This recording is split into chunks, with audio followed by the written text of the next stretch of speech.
Hello, everybody. Welcome to week 7, season 16. It's a cold one today, and I just wanted to be cozy. It was minus degrees today, and so that just immediately precludes any sort of bow tie. But I'm warm, I'm cozy, I'm ready for League of Legends. I am excited to get started here. I've got week God, this week here, I'm being told that this first pair of games is going to be just an exciting matchup. They're already, I'm already getting messages on how of the. Thank you for the intel. I'm already getting some information on how excited these two teams are to play one another, and that they're just both going to be top notch going into tonight. So this is going to be exciting. Um, here we've got if you're watching and you're in it, hopefully you realize that you're not here for Fortnite. As oh my god, just as I say that, magically the stream title got fixed. I swear, every week I get one step closer to being able to figure out how to properly adjust the title, and I really thought I had it this week, and I just didn't. And I went live and I saw the Fortnite, and nothing against Fortnite, but I'm glad we got League of Legends here going. So it is fine. We finally figured it out. Walk for miles. Well, hello, welcome to this to the chat. No bans. I don't know if we'll have bans or not, and also I'm not sure. Maybe I should see if there's another. Maybe we'll come back to these two teams because I mean the intensity here is just is so much. Maybe we need a different series. One moment. Different.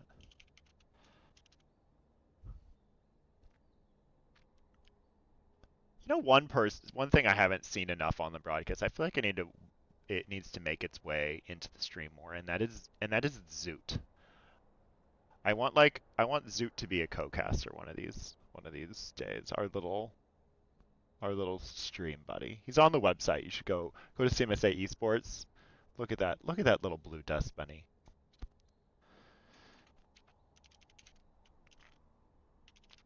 We do have a co-caster this week. John will be on the stream shortly. Just trying to figure something out. If you are playing tonight, you have undoubtedly seen maybe some of the room code things going on, but we're trying to figure all that out. But thank you for bearing with us and figuring all this out. And for Codemaster for getting all this League of Legends things worked out. I love the title changing so many different times. Thank you, Code, for doing that. I really appreciate it.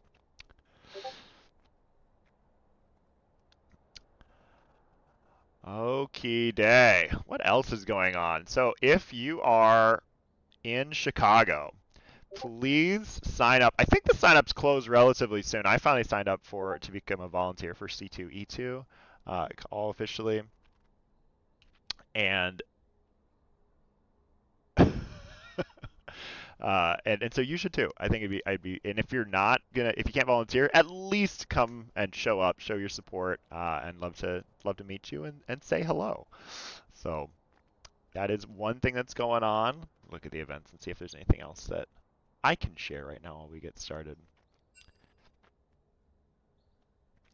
As the teams are kind of deciding what side they want to be on. Oh, no events. We got to change that. CMSA Esports. We got to change that. At least put C2E2 up as the upcoming event. I know a lot of the leagues are in full swing. I feel like every single time I turn on the stream, I'm seeing someone going. Got a little Marvel's Rivals action getting started soon. It's going to be so good. Poggle says, good luck, Pearlies. Poggle, was so nice to spectate Topaz last week. That was some great series of games to watch. I felt like they were all just so competitive or different for their own reasons. Anger. Anger issues. XX has some fans in the chat. I'll have to keep an eye on anger issues here. Hello, Larry. I don't know what that emote is, but thank you so much. Jogon, redeeming tickets. Keep it up. Please redeem your tickets. And Jogon, you were the first to say first. By my estimation, let's see. Yeah, you were the first person to say first.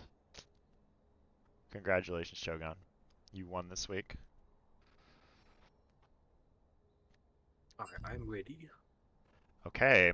It looks like our players are getting ready, and we're also ready to bring on my co-caster for the night.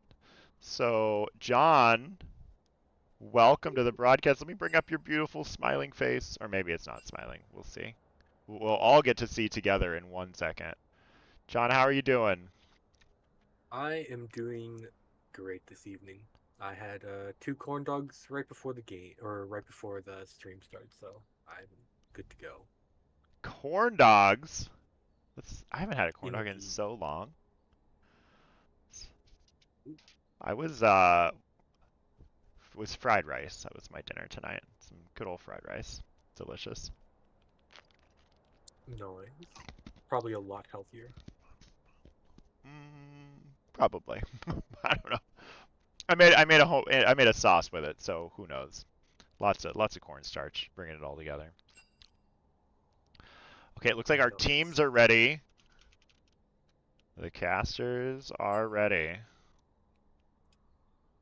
Don't and forget to we go live on Discord. should be seeing everything in a moment. Oh, thank you. Let me make sure you can see it all. There you go. And oh, this is such a fun first matchup. So let's introduce our teams here. So we've got, I think it's, what is it? It's a Huay's Hotties, if I remember correctly. I'm going off my memory. This isn't good. Is it Huay's Hotties, or am I wrong? I want to say it's Um, Huay's Hotties taking on Smolder's Snacks, but I could be wrong. I really need to memorize these. You are correct. Ah, It is Swiss yes. Hottie and Smolder Snacks. Ah, perfect. All right, so Smolder's Snacks is going to be on the blue side. And we've got on the top side, the red side, we've got Huay's Hotties. What can you tell me about some of these players, John? Now, a few of them you might know as well, better than I do, but um, I do know this is going to be an interesting matchup because not Liam and level 99 Pikachu are friends, I believe, and then on the other team you have Rico, who is, I believe, a cousin of not Liam. So there's familial rivalry there. Then you have Lad, who's a good friend of them. They play volleyball together, and Peasy has been playing with Lad and I pretty like a lot recently with the whole um The challenge? yeah, the A to Z challenge. Peasy's been helping Lad get through it to completion, which he did successfully do in an impressive manner with how many games he's gotten through champions in one game. And you also have Malin, who is a rather newer face here, Ooh. along with level 99 Pikachu, which I believe is just Isaac in Discord, which might be easier to say. Then Taylor is actually they were playing in Ruby for a little bit, but um they're now playing in Pearl, and they did quite well last week in their games. So definitely a player to look out for. I do my my guess would be third person would be going top lane though. Rico is a jungler, so they're likely going jungle. PZ plays ADC and jungle, so could be a flex there. R5 Nikki plays support and jungle. You you know them a lot better than I do though. But and Taylor is also an ADC player, so I think the most interesting thing we're gonna see is who will be playing mid on the team of Smolder's Snacks, I believe. Yes. As for team two, not Liam is usually the ADC player, but he does play some top. Malin also plays top mid. Isaac, um, I think this is their first week playing, so we'll get to see what they play. Anger Issues typically plays support, and Vladimir does play support and mid. So I guess we'll see who plays jungle. I do believe Isaac will be playing in jungle though. With Vladimir, we could be seeing a Vladimir mid angle though, which will be fun. Oh man, you mentioned the A to Z support challenge. I've always wanted to do something like that, and I'm so pleased that Vladimir was able to take on the challenge and then complete it. I mean, starting in I think like November or something of last year, and over the course of a few months, just tackling every single champion in the support role, no less. Like buying the support item A to Z all the way through. Just going until there was a win. Yeah, it was fun to be a part of a few of those games. You were a part of so many more. He posted an Oh awesome. yeah. Oh, there's the doc. Please, if you're in the stream, click on the doc. There's all the. There's a spreadsheet. There's a Google slideshow or a presentation. It is. It is top tier. It is absolutely top tier and worth you checking out with some really interesting findings just from doing it. I loved how as Lad was doing it, he'd kind of rate like the fun factor of the different champions, kind of surprised to see what works. I feel like you just learn a lot about the game and have a lot of fun with a challenge like that. So what a cool Not a what a cool problem. thing to do. For sure. Ooh, Miss Fortune Band right away. Even after the nerf, still seems pretty powerful. Still sitting at Life like is a too top short for three, fear. top five ADCs Yeah, I'm like, currently. what nerf? Like every time I look at the win rate, they're still way up there in like 50 plus, 53 plus percent. Scissors don't bite. Oh yes, the Alistar notes are probably the best out of all of them, which is impressive to say because there's 170 notes. It is so funny that Alistar like right away got all I was like, how did you not just quit at Alistar after that sort of a after that sort of a gauntlet? But I'm glad you pressed on. And yes, if you haven't, please check the notes for Alistar in that document. It's great. Okay, Luck's getting banned. What wig will she be wearing today? Who will be piloting that champion? Ooh, and a Mel Ooh, going up against that. and I do see a third person is pretty well known for their alloys, so not surprised to see that taken off. That is a menace champion in these lower to mid tier brackets.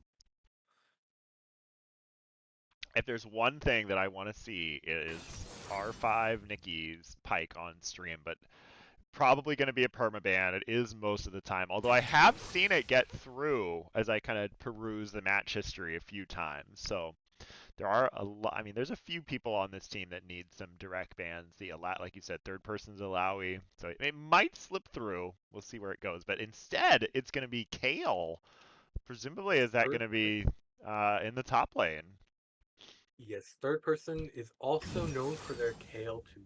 Kale, Alawi, maybe a little bit of Yorick too. Are there like best known champions? Champions that just like can sit top lane and be a menace the entire time. Especially Kale, who you have more of a timer on where you just don't want to let her just stay up there and free farm.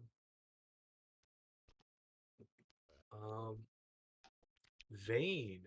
Vayne is definitely one of those picks where she doesn't look as strong based on like statistics, but I don't know. Every time I see this champion, she's just running down an ADC and killing them.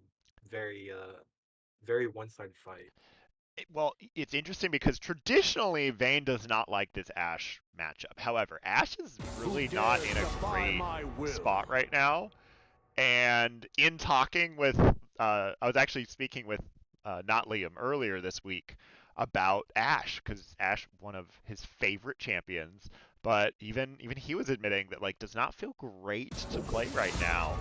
And so this will be a really interesting matchup. I do think that Ash historically has a good matchup into Vayne, but we'll see. Vayne is in a really strong place right now, and Ash is not. So this is going to be interesting how this plays out in the bot lane. Jungle for jungle bans on both sides. If I want your opinion, Oh, I'll beat it out of three you. jungle bans. Will they also do three jungle bans? We'll see. Your worst decisions will haunt you. Oh, and the You could say that's a Morgana. jungle Okay. ban, but You could. We'll go with that. All the jungle bans. now I'd venture to guess this could be a Latimer Mel mid, but that's more of a guess by me. Well, I one thing's for sure. I know that he's played at bot lane. That much I That know. is I can say with absolute certainty. that is true. Right now though, it's more so looks like a game that Mel is not too excited about. Hail Vane, not very many skill shots to block or reflect, but still squishies you can pop from long range. Kale, though, once she hits 16, will be long enough range that it'll be hard to poke her out.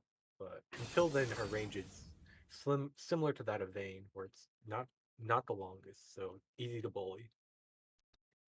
Well, this team comp that Smolder Snacks has put together is kind of a classic. I feel it's you got two beefy people up in the front lines with this Amumu and this Tom Kench, and then they got some strong DPS behind that's going to scale really well. Vayne with that single target, Kale with so much sustained DPS. Any amount of damage, Lux is going to be there to pick off. Can follow up with some heavy AOE burst. So a well-rounded composition. The one issue the smaller snacks I think is going to face here is can they get out of the laning phase? Can how well can they survive?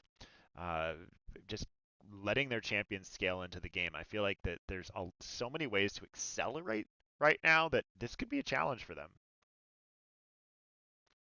Yeah, for sure. And I see on the side of Huay's Hotties, there's a large gap in beefiness on their team.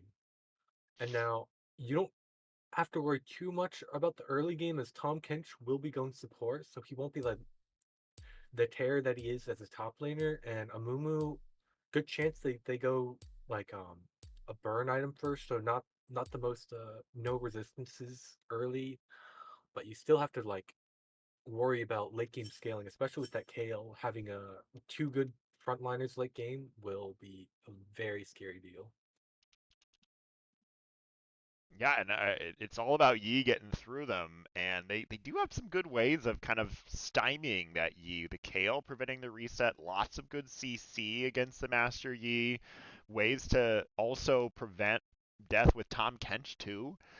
So whoever is jungling for the the red side team, they're gonna have to figure that one out for Master Yi.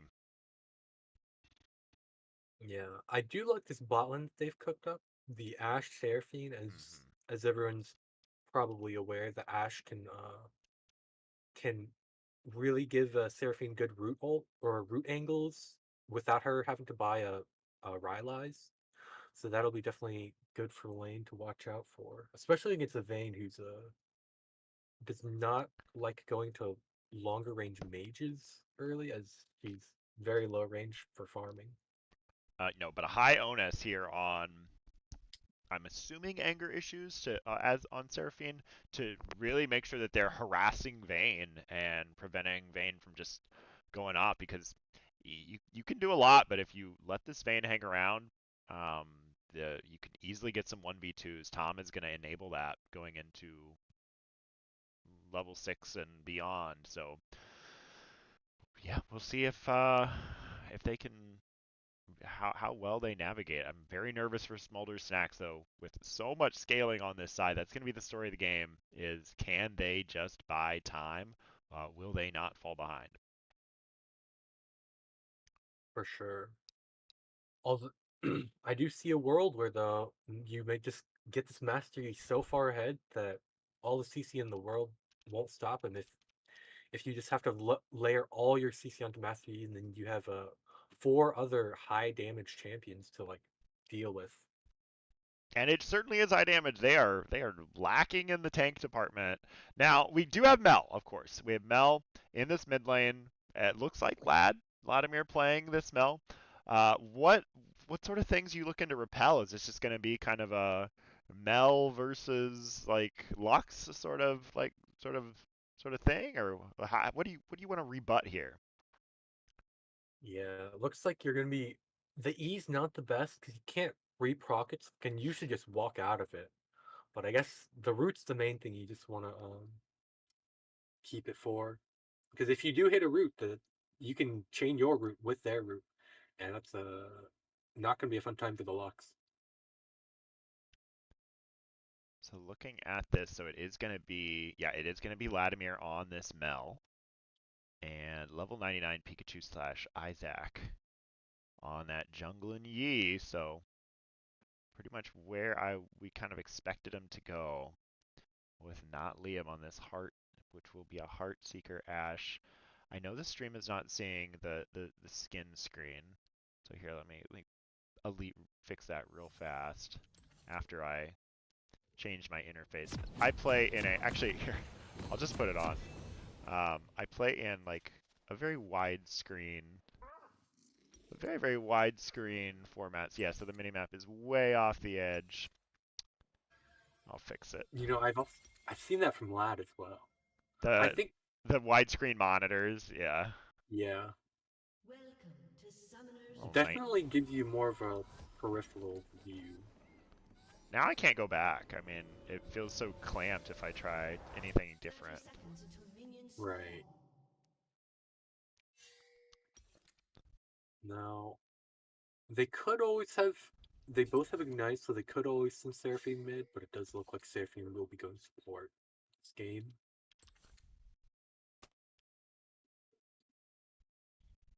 Teemo into Kale definitely sounds like a Teemo favored matchup early until Kale can just one-shot the Minions have Teemo. spawned. But you always have to worry about that blind. Same with the Vayne. You're gonna always have to worry about the Teemo blind. Your team does not have the best sustain aside from the Tom Kent for these Teemo shrooms in the jungle. So if Teemo can get even or ahead and start just shrooming up every objective, they could definitely look to play to just pick off people. All right, I'm hearing some calls for like a PZ cam, so I'm gonna set that up so we're ready to go when it needs to happen. Just letting everyone know. We'll be following the. Oh wait, hold on. The PZ cam here. As they go back and forth. Tom Kent walking up right away to not Liam. Trading back a little. And a nice quick win there for the bot lane as I'm going to turn on summoner names because I think we all know what these champion names do. I feel like I'm such a boomer that I have, with all the skins and all of the E-boys in the game, if I don't have the champion type, the names on, I just have no idea who I'm looking at anymore.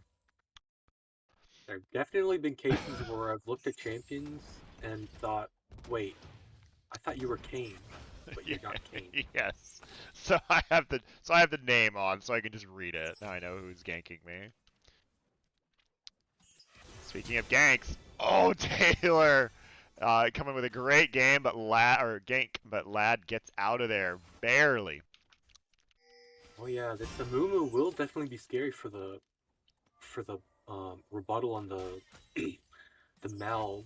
You don't want to bandage toss yourself onto the Amumu.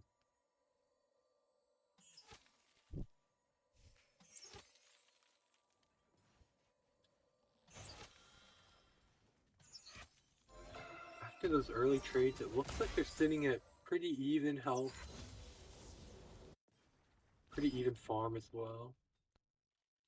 Yeah, that's kind of the only place where any trading is happening. Occasionally up in that top lane, but it looks like for the most part the junglers content to just full clear.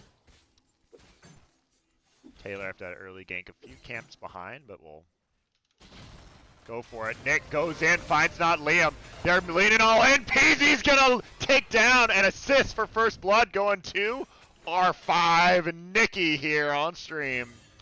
Meanwhile, Taylor skipping some camps, going up top, trying to make things happen, and a flash from Malin, so not Liam going down, and they'll push out in the bot lane. It feels good to be a Vayne in this situation here with that early kill under your belt. Yeah, for sure. Especially against an Ashe who normally would be pretty strong early, but as of recent, hasn't been the most strong early, but scales a little bit better, according to Riot.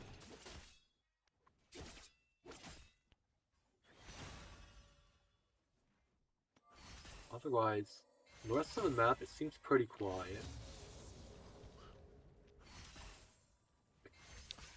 Master Yi generating a small camp lead, invading enemy Krugs. It also is interesting with Yi. I see, at least in solo queue, there's so many Yis that like to try and sneak a dragon. So I'm curious. Oh, speaking of sneaking, this is the R5 Nick special coming straight out of base. And mids, beware and be scared. He likes to see if he can make something happen. But instead, I think sniffs this one out as everyone on Hui's Hotties is sort of in the bot side of the map, so not going to go for an early gank here. And Peasy Pabs and R5 Nikki return to the bot lane here. Now, it looks like Vayne's picked up an early Vampiric Scepter, meaning he'll definitely be able to sustain in lane a lot easier than they would otherwise. And with the Tom Kent with natural sustain, they definitely look to be controlling the lane for quite a while. And even with the early kill, sometimes Vayne can catch people off guard.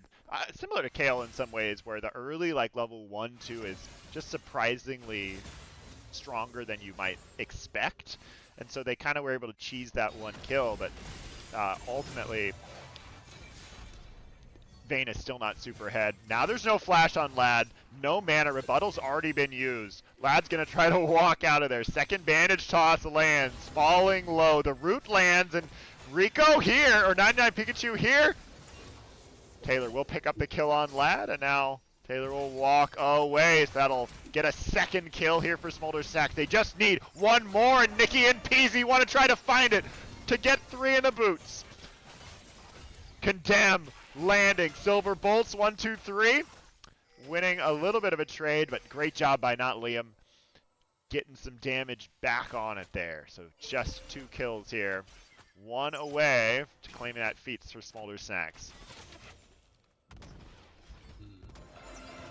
Definitely close. And that mid fight was, it would be a lot more interesting to see what would happen if both of the mid laners had mana. But both were at rock bottom, and we're just waiting for that last little bit of mana to cast their spells.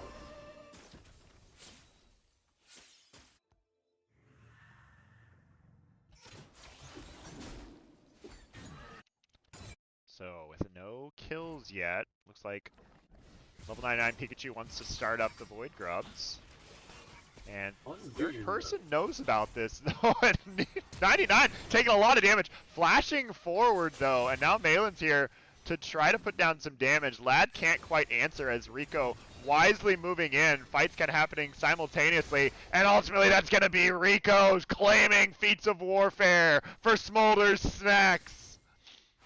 Well played there by Rico, baiting out some key abilities from that Mel.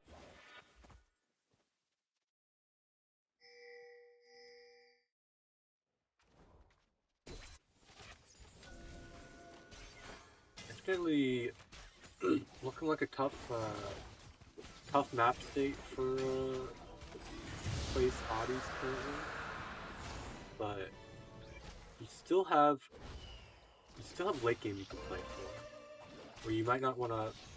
You might want to chill now. Just wait for lanes to get a little bit more farm. Wait for this Yi to get online. The R buttons on Hui's Hotties are pretty good on the bot side, though. Yeah, certainly. If you get some CC out of both Seraphine and Ash, you can lock down this Vayne no problem, especially if Yee's in the area to do some damage.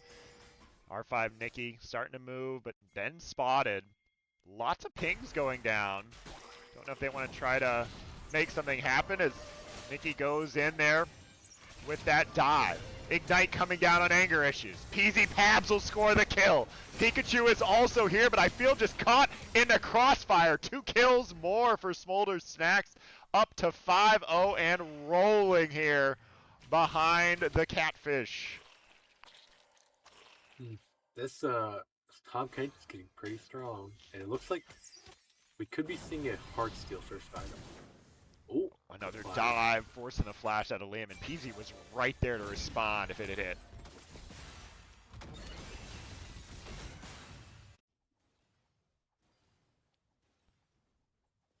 Man, it does not feel good to be in this situation as an AD carry, just sort of backed into your turret, feeling like you can't fight without just getting ran down. The key here is get some vision back. Ooh, Vladimir taking a lot of damage to Rico, and Rico will score it. You talked about that Rico versus Liam sort of thing, and Rico pushing out a lead here, helping Smolder Snacks get ahead. Depth dive coming in, but they're re-engaging here onto Peasy. One stun lands, but now the final hour is hit. Silver bolts, the third hit is waiting, coming out is not Liam, and there's a kill. Tumbling forward onto Anger Issues, who's forced to flash out, and she'll survive back at the turret, but not without the ADC.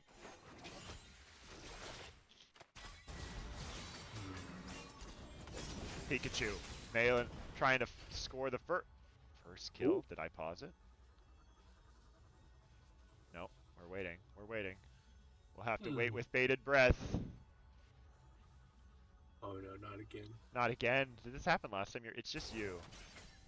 This didn't happen when you were on the broadcast, John. I'm bad luck. We want to see this Vayne.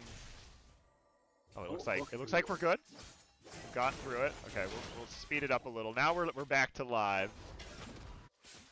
We are back to live. All right, no kills happened.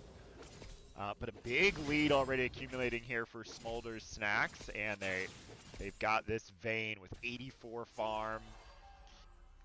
Third person also farming really well on this Kale, trying to get to those break points.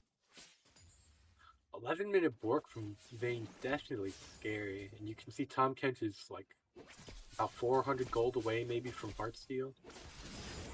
So this bot lane is really about to come online and just start running the map.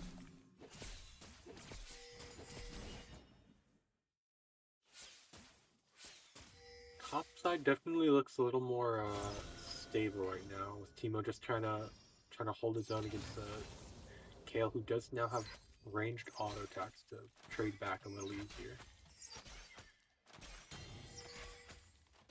The third person definitely seems like the type that would be very content with a slow lane, especially while playing Kale.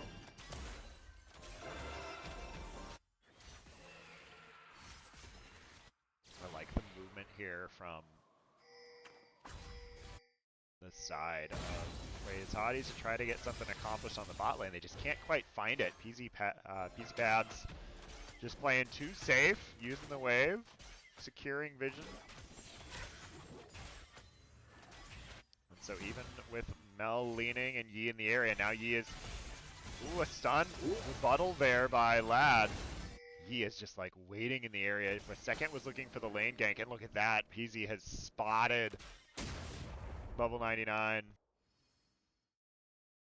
Oh my goodness. Uh-oh. Come on, team. We'll try to get back up and see if it goes. Oh my goodness, what is happening?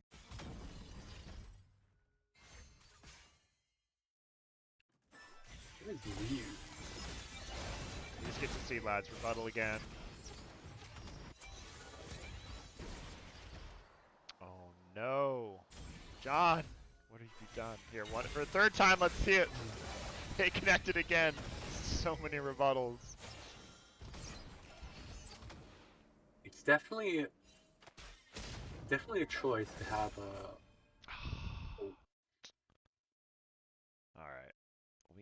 Man, I wonder if I can go out or what. Let's go into this for a second. All right, John, No. go ahead.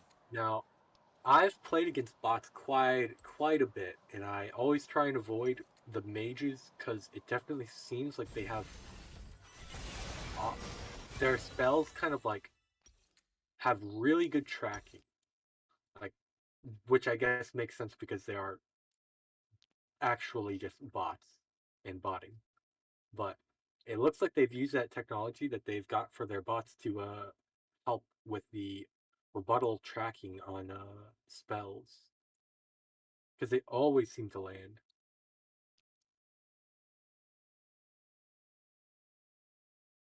Now, I feel like it's like Holmes back, right? Oh, here we go. I think we're back online. Let's jump right back into the action.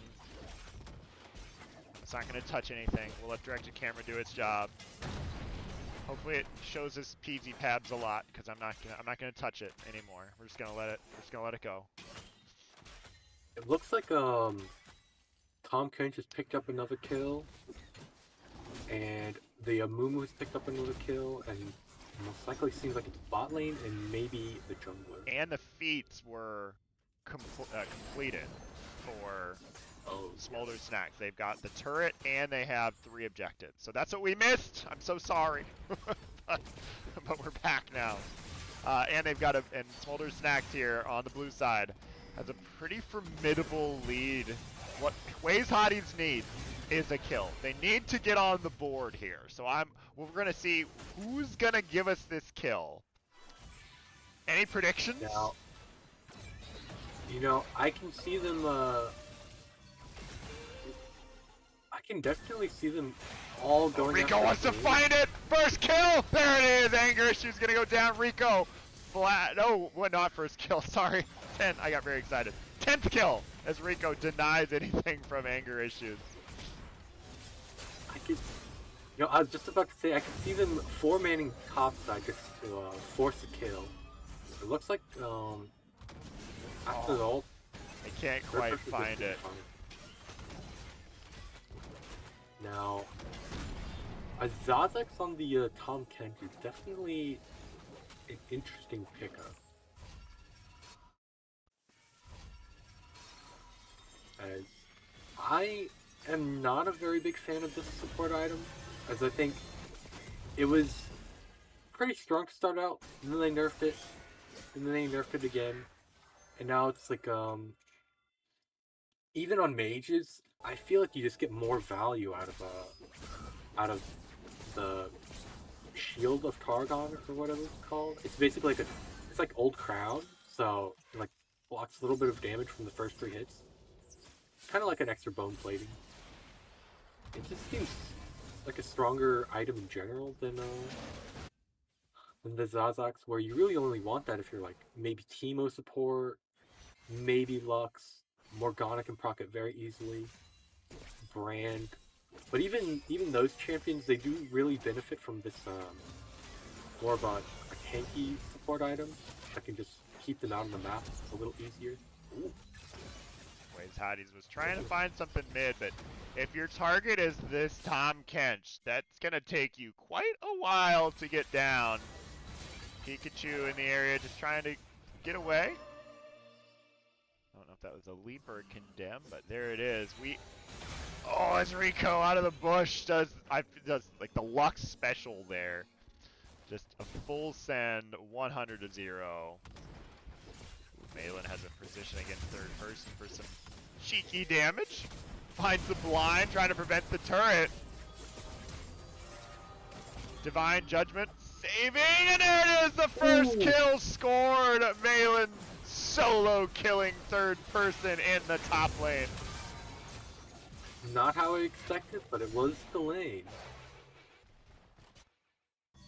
The Teemo just hiding there invisible, waiting for a enemy to go under tower is definitely classic. Well, step 1 accomplished here. Now they got to move on to step 2. Let's see if they can get an objective, a neutral or a turret. They have the turret the bounty gold available. So Quay's Hotties, if they want to get back into this game, they got to figure out some way of figuring out a turret and or an objective. And I feel like for them, they may not want to fight over anything as a team, but kind of overload the opposite side of the map and make a play there. As you see, Smolder Snacks starting up on their third dragon at minute 18. Here we go. Now, if you're Mel and you rebuttal Tom Kench,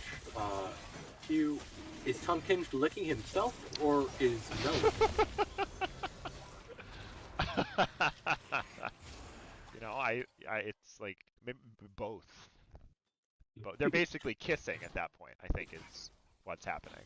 You know, now that I think about it, that is true, and maybe I shouldn't think about it. Oh, a third person Ooh. getting that exactly what they needed to do there. They knew Dragon was going to go down. They decided to punish on the opposite side of the map. But Quay's Hotties wants to keep the tempo going. Enchanted Crystal Arrow finds Tom Kench. Probably not the target you want. Malin there, just going to get stunned forever. Could not move, but they are... Oh, they were so close to getting down this Amumu. But Devour is going to save them. And then they all get to walk away. Mel was not enough to kill that Amumu there, even after the ult came out.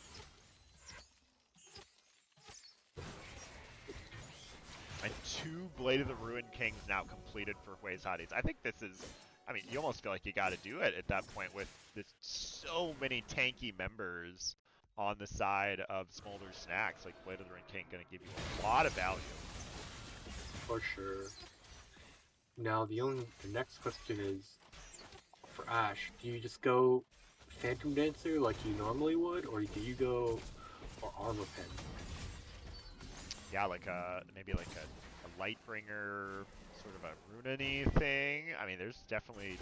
I don't know, I'm not a expert on hit Ashe. Level 99 Pikachu, getting flanked, trying to go in, dodging out an ability with that Alpha Strike, but ultimately going to go down to Peasy Pabs, who is in the final hour. Lad with a big rebuttal, but just enough to buy some time. The whole team of Smolder Snacks now descending, and there's that Divine Judgment, saving the life of Taylor once again. Third person now getting some retribution of his own here on Quay's Hotties, joining the team, ready for Otacon. Malin moving up, blind is down, Peasy thinking about it, but doesn't want to quite go. They may be too low to do Otacon, so Quay's Hotties takes a small win there, picking up yet another kill there. As they do take down Rico and get the shutdowns. That's what you gotta do. You get that influx of gold on the Lux. And here you go. Yeah, it looks like the shutdown also went onto Vladimir after an ult out onto the Lux. So remember, you definitely do want your gold going on to. Now, you definitely want to stay bot side, as you definitely don't want to give over this fourth drag and drag soul. We all know Hextech is maybe not statistically the strongest, or maybe it is now, but it's definitely the type where if the enemy gets it, you're like, okay, this is PG. What an Alpha Strike there, you saw. Yes. Just waiting for that final spark, and as soon as it gets channeled, go into that Alpha Strike, and that is a 4th kill. So 2 quick ones claimed. Now they did show their jungler top, so they know it's a 4v4 without the Master Yi. And that means Smolder Snacks making a call to start this up. R5 Nikki just trying to keep away Quay's Hotties, and they can't even face check that. That Tom Ken's just too big. They're all backing away, and Otacon now claimed. That means it's the false life going to be available. Let's see what they do with this. Looks like they'll have false life for this next upcoming dragon. As pinged it's in a minute, so they'll definitely have false life for that. Meaning, do you fight them knowing that they have false life and that you probably will lose with the gold deficit, or do you just say, we need to go for this Hextech drag to prevent souls, or otherwise the game is completely lost?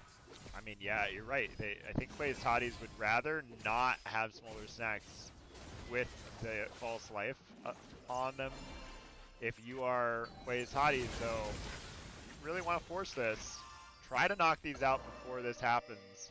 But they're playing so patient. Oh, Rico's just missing that binding. And then they lean on, lad.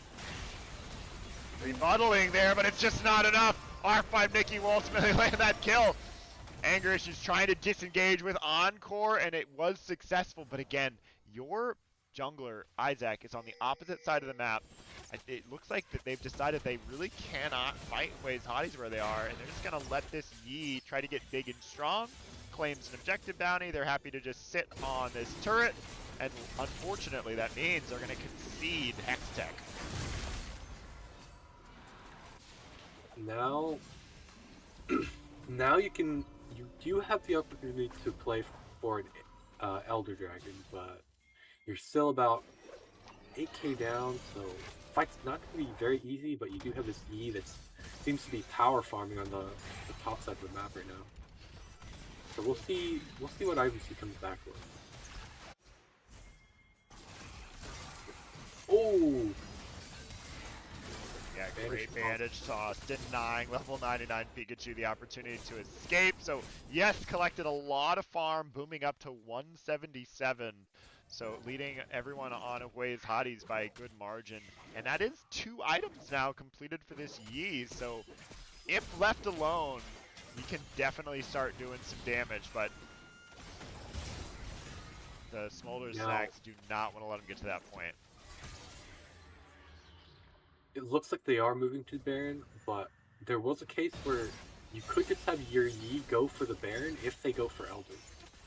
But it looks like that's not going to be happening. They know a Yi with 2 items is definitely not something you want to leave a Baron up with. Smolder Snacks wants to take this off the table, and they're bursting it so quickly, and another Enchanted Crystal Arrow finds its way onto the fat catfish here, and will block it for the team.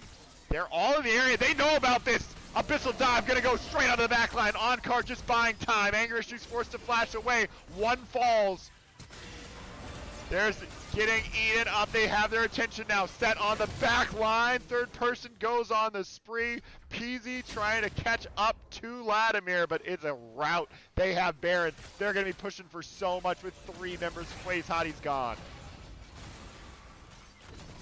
Yeah, definitely rough. You definitely a lack of vision there definitely hurt them. And once you hit someone with the Hextech drag, they're probably not getting away, especially with a team comp like this. The way they're sticking around here, it looks like they're going to try to end this. They have Baron. They have timers. First turret down, second turret going. This is going to be it. You can hear him saying it. Right-click the Nexus. Right-click the Nexus. They're not trying to pad their stats. Everyone just go to the Nexus. Divine Judgment used. And they don't care about an extra kill. They're just going to claim the win now. 26 minutes for Smolder Snacks. Definitely a All right. You've cut out. I can no longer hear you. Can the stream hear John? Can I Smolder hear John? Snacks. There you are. Welcome back. What were you Now, saying? definitely a great first game for a Smolder Snack to be showing.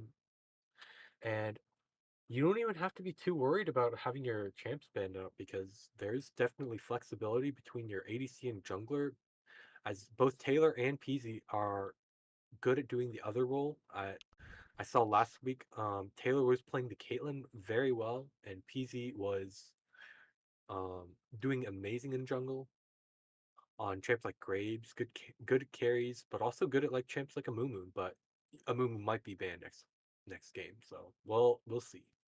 There's a lot of ban threats here for Smolder Snacks. I don't know how you take care of all of them. I mean, goodness. Looking at this game, Rico put out so much damage on that Lux. Like there was just like the Lux special of just getting the binding out of the brush into 100% of your HP getting gone. Now, Now, Huey's Hotties were able to find Rico out in the side lane alone. It is tough to be a mage out there in the mid game. They had the right idea, trying to send Isaac out to get some easy gold, but ultimately the bot lane of Smolder's Snacks with R5 Nikki and PZ Pabs 10 and 0. They were, I mean, look at Tom Kench, almost the second highest amount of damage on the team there. Not really a lane that you should have any amount of advantage in, and they made it happen kind of from start to finish here. You had to just be so respectful of that Tom Kench. Yeah, Tom Kench definitely a champion where you either run the lane or you're sitting on your tower. There's hardly any in between. And with Ash's lower damage now, it definitely seems harder to contest this Tom Kench with all that sustain with the shielding and the healing. And most of the changes they've done in recent patches have been more targeting his AP scaling. So it doesn't really hurt early game Tom Kench who just wants to build health. So definitely have to watch out for that. Lad in particular is definitely a Tom Kench banner, as a lot of the games we've played, he was always banning Tom Kench. That champion is definitely a super strong support now. Oh, I love seeing DJ Music in the chat rooting for anger issues. She had a great game, but unfortunately was not enough to take it. We're going to watch the winners of this game. So we're going to be following the story of Smolder's Snacks as it develops throughout the evening. So we wish Huey's Hotties the best of luck going forward, but we're going to follow. We are going to be continuing to follow Peasy Pabs and Smolder's Snacks and the rest of the team here as they take on who's their game two? Can you see that for us? Uh, yes, their game two will be against Vygar's Vixens, Homosexual, Huck Finnegan, Nintenjon, Silver Sam 44, and Treesh. So definitely another strong team to contend with. Um, you It looks like Silver Sam's typically an ADC, Treesh is a jungler, Nintenjon's a mid laner, so I assume we'll be seeing Homosexual top lane and Huck Finnegan in the support role. Now, let's see if they're out of game yet. Nope. They are still in their first game. And now with the client bugs, you can't even tell who's playing what. You'll just see everyone playing one champion. I don't know how many go. I don't know how many times I was watching or I was trying to to look at Latimer's progress on the A to Z challenge, and I'd be like, "Wait, I thought you were on S. Why are you playing Jin?" And then I'd realize, "Oh, it's just a Oh, client bug. Like you're not actually playing Jin." yeah. Chat. Hopefully, I do believe there will be a patch tomorrow, so hopefully this bug will go away. Definitely not a type of bug that I assume they'd leave up for more than one patch, but who knows. Speaking of bugs, one random bug that I figured pretty early, Victor exists as a bot, but not as a selectable bot in customs. So you can click it, and then the bot will just disappear if you hit Victor, Wait, which I assume is because his rework has made him unoperable. so you can select him as a champion, but then if you load the game, he'll go bye bye. No, no, in a custom game, if you set a bot to be Victor, they'll just disappear. It's really weird, and I don't know. It's confusing. It looks like a lot of people want a Peasy interview. Oh, we can do a PZ interview. Let's see. Let me. You wanna? Will you reach out? Will you vanish for a second and reach out to them and see if they wanna if anyone wants to interview? Yeah, for sure. Okay, that would be Just gonna incredible. change headsets real quick as it died. Well, we can see if we can do some interviews between games. I want to hear from Peasy. Looking at Peasy's scoreline here. 4-0. Just behind Katankench. Leading all scorers here.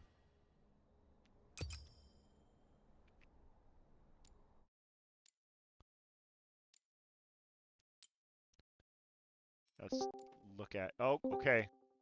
Hello, welcome. Hello, what's up? Congratulations on a win in game number 1. So Vane, tell us what was the impetus for that pick?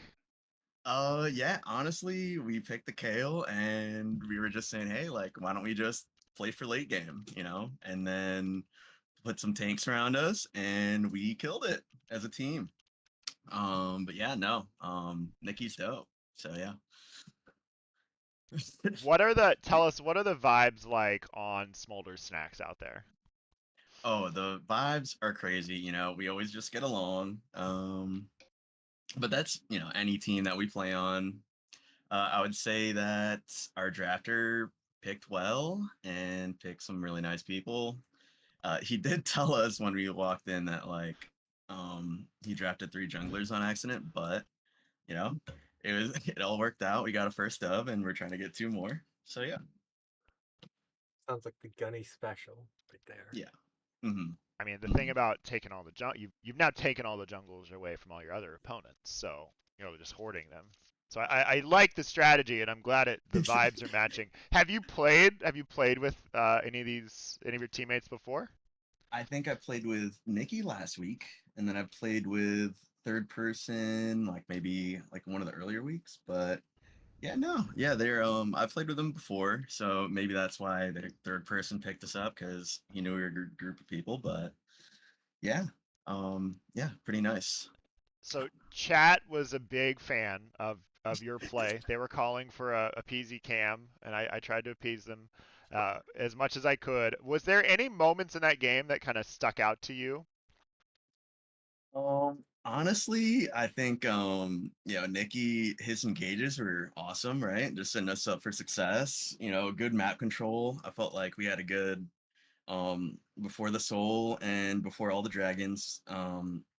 We always had good bot lane control on in their side, so or like just bot jungle control. Like always that was always real lit up. So but yeah, I think that that's kind of what stick out. Like as a team, we kind of covered those 2 lanes and focused those souls. So yeah. So as you go into your next game, is there anything you can say to your adoring fan base to either tease what's going to happen or what we can expect to see? You know, we're gonna try our best, but you know, with so many fans, like you know, it's tough to please all of them. You know what I mean? But yeah, no, I appreciate you guys for putting me on the interview, but I think I'm gonna try to join my team so we could, you know, prepare for bands picks, you know, Oh, strategize. absolutely. We want to Yeah. see you at your best in the next game. Good luck in games 2 and 3. All right. Yeah. Thank you. Thanks All for joining us, Feezy. right. Yeah. All right, kick him out, John. Show him the door. Oh, I think he left Okay, by himself. perfect. All right. Looks like we are in lobby here for the next game. Game number 2.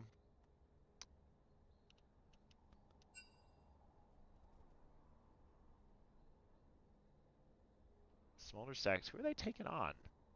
They are up against not Huey's Hotties. What's the name of their team again? They are the Vygar's The Vixens. Vigars Vixens. You know, next season I need to remember to maybe change up some of the names. They're fun. Change up the room names? The team names. Oh yeah. Maybe get in a few voted names, and then maybe come up with a few on my own. Just for fun. Because I saw that Hoglan and Zangy did their own. Yes, Topaz is goaded. I mention this every every week, but their names are the absolute best. That's really all I want. It's not even about the players. It's just about saying the team names as much as I can. All right, let's see. Now, let's check how their last game went. Over Sam.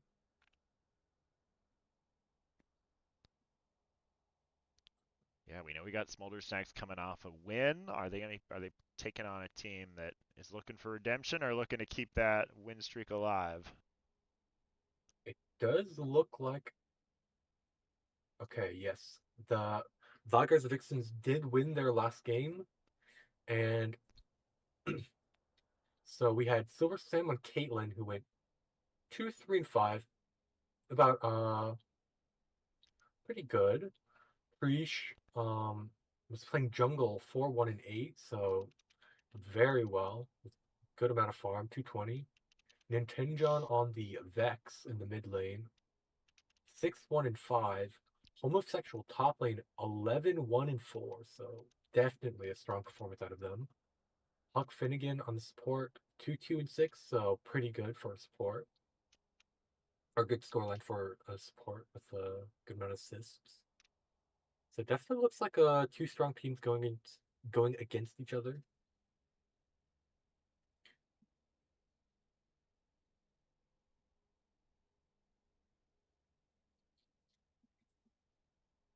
Okay, they're getting ready to start. I'm very interested in whenever you're playing. Like I wish there was a way to do like fearless draft in like CMSA somehow. I know you're like not playing the same Um, team, but it'd be cool to have some form of fearless draft uh, that would be fun. where you're not where like you just are forced to play like lots of different champions. I don't know how it would we would possibly be able to balance it, but oh, Right, not yeah. Liam says that he's commenting on my robe. I know. I said it at the top of the stream. It was negative degrees here in Chicago. Like literally no temperature. So I got here and I was just ready to be comfortable. So today's broadcast is all about comfort. Um, for me at least, and Smolders and but not for Blaine, who continues to make me uncomfortable by farting while I'm talking about the weather. So thank you, Blaine.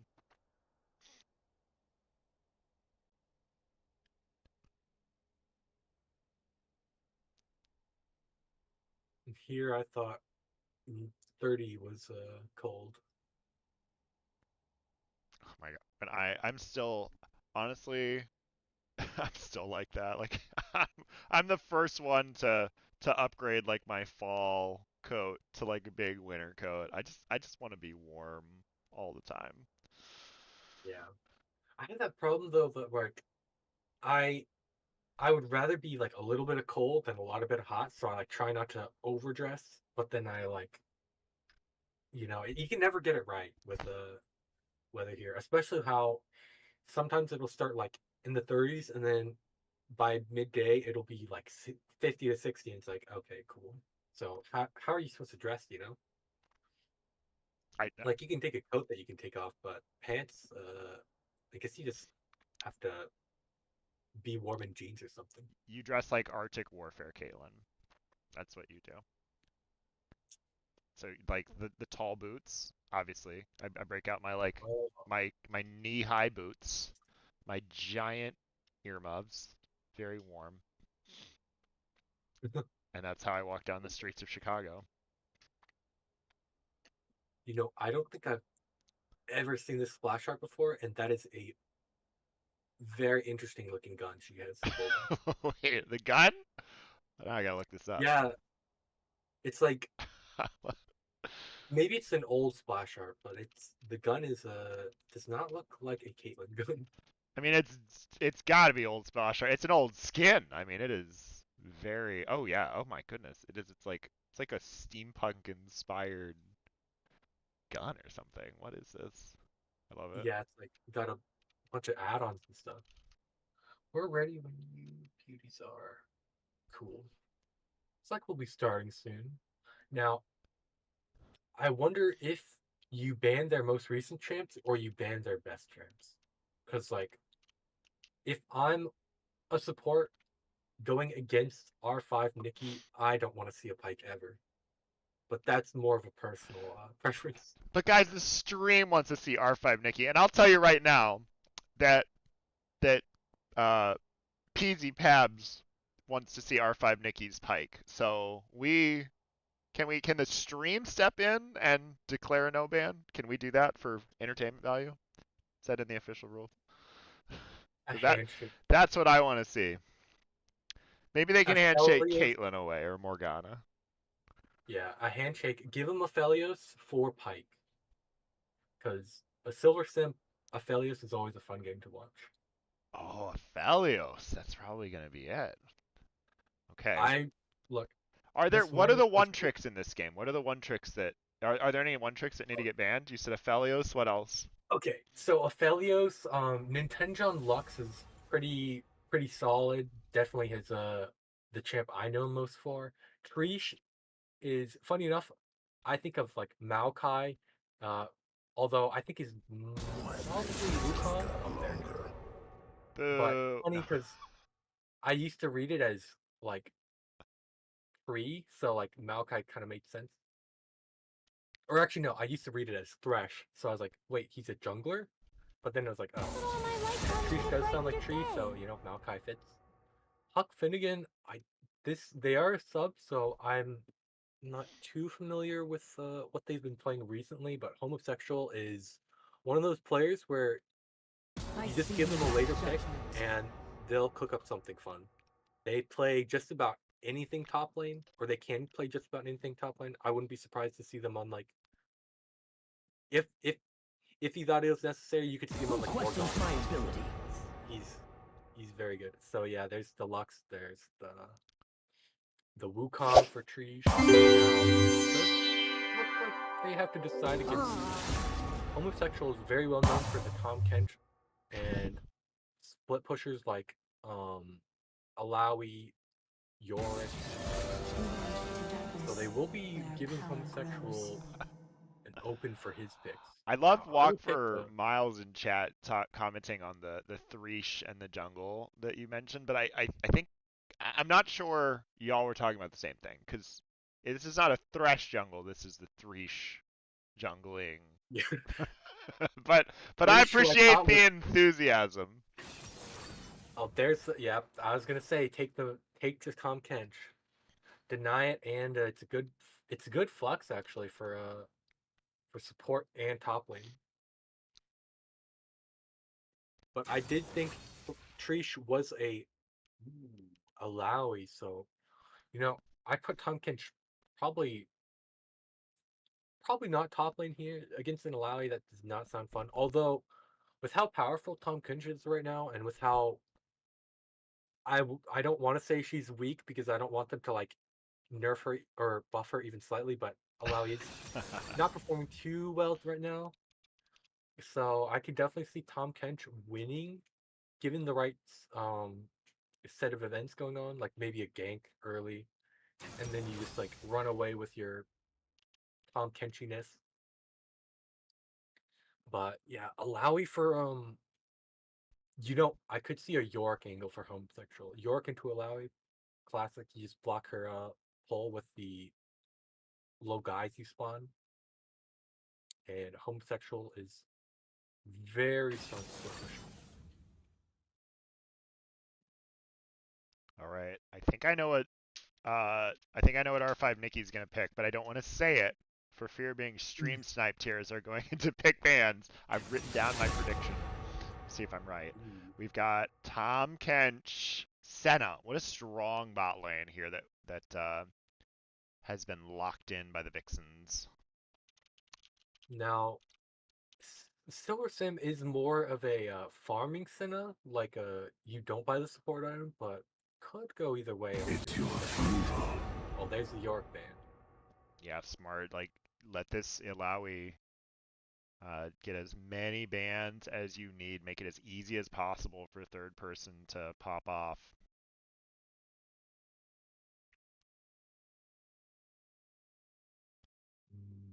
So do you target support here or do you target mid lane? Because this Diana could go. I have personally not seen Nintendo on Diana, but I could. It's not the hardest champion to know, so if you've played before, you can probably play it again. At least it's at a base level, so definitely could be a flex between jungle and mid. Your worst decisions will haunt you. They heard me talk about Thresh and then they banned him.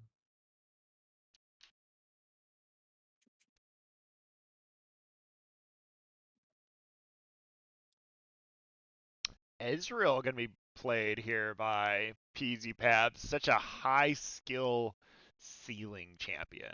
And you saw Peasy on a mechanical champion game one, and now a mechanical champion in game two. Smolder Snacks with the pick.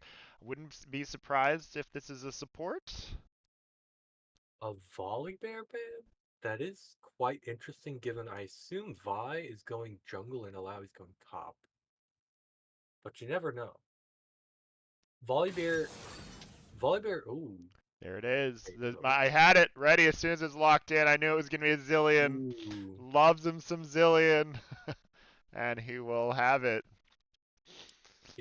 Sounds like he thought, if you're gonna save your sport, or if you're gonna save your ADC, I'm gonna save mine. There's the Trish Maokai. Okay, so it does look like Diana mid. That's some fun. So I guess we'll see what the mid laner, which I believe is. What? Okay, now I'm just confused at what I'm seeing out of Viger's Vixens. Where are they Hmm. going? Shed some light on shed some light on this Oh, for me. now I'm just gonna predict. Wait, this could be Viger support because I feel like in my mind I think Huck Finnegan has played Viger support, but also it would not surprise me if homosexual decided Vigar scales nicely and can hit. Oh, oh, okay. So I was completely wrong. Hmm. Oh, okay, So so Maokai support. Maokai support, Diana jungle with the Vigar mid lane here is how it's going to shake out for uh, Viger's Vixens. I love anytime a team drafts their namesake. It's great. Now, interestingly, I feel like Viger's Vixens, they want to go in. Go, go, go. They've got some serious dive and follow up. The Maokai and the Tom Kench and the Diana, they just get to full send it. They have this Senna with a lot of DPS and supporting ability behind them. But, Smolder Snacks has some jump away buttons here. They've got Ari and Ezreal very, very mobile. Ezreal seemingly the perfect pick here into Viger's Vixens in terms of ADCs. He's going to be self-sufficient on that champion, going to be able to get away from it, a lot of these engages. And then on top of that, if you're looking to try to burst someone, they have this chrono shift available to kind of stop any sort of quick pop. So this is I like the way that both these teams have drafted some clear identities going into this game. Now I don't want to call out anyone, so I'm just gonna leave them anonymous. But I'm getting a oh today's Tuesday type thing, which I'm not. I think it's just funny because I'm not worried about this week because we had plenty of people I could call on. But it is always funny when people are like, "Wait, that's today?" But yeah, this draft is definitely a fun one. You know, I can see it, but also I think honestly a Vigar into Alawi sounds like fun if you can dodge her ease, because you can pretty easily get her tentacles if you zone her off with your cage, and then you can stack her decently well since range versus melee. But yeah, homosexual is the original Tom Kench player in Pearl, so this will definitely be a treat to watch. And PZ Ezreal, I I've seen it and it is quite strong. Oh, I have not. I don't, it's been a while since we've seen a standout Ezreal performance here on stream. So if anyone can do it, it seems like it is Peasy's night to do it. Has R5 Nikki down there in the bot lane coming off a huge 10-0 performance in game one. We'll see if they'll continue the deathless streak. They have Chrono Shift to help them do it in game two. True. Ezreal already a pretty safe champ as well. The Vi Ari though, I don't know if you already said it, but definitely a classic combo. Just Vi ult into Ari charm into Q. Just keep him CC'd forever. Then you definitely have the AoE stun potential of Zillion. I can never hit them for some reason. I'm just bad, I guess.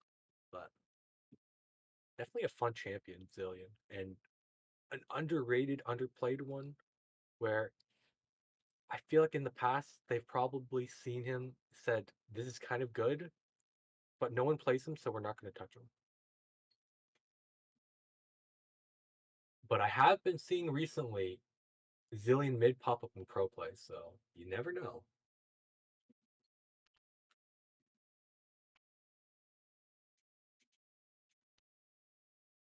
All right.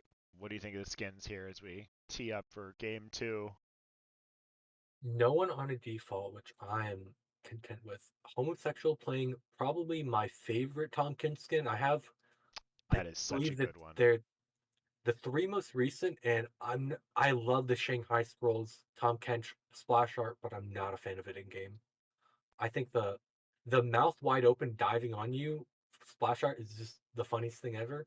But the in game skin just doesn't look as smooth as Arcane or Arcana and High Noon.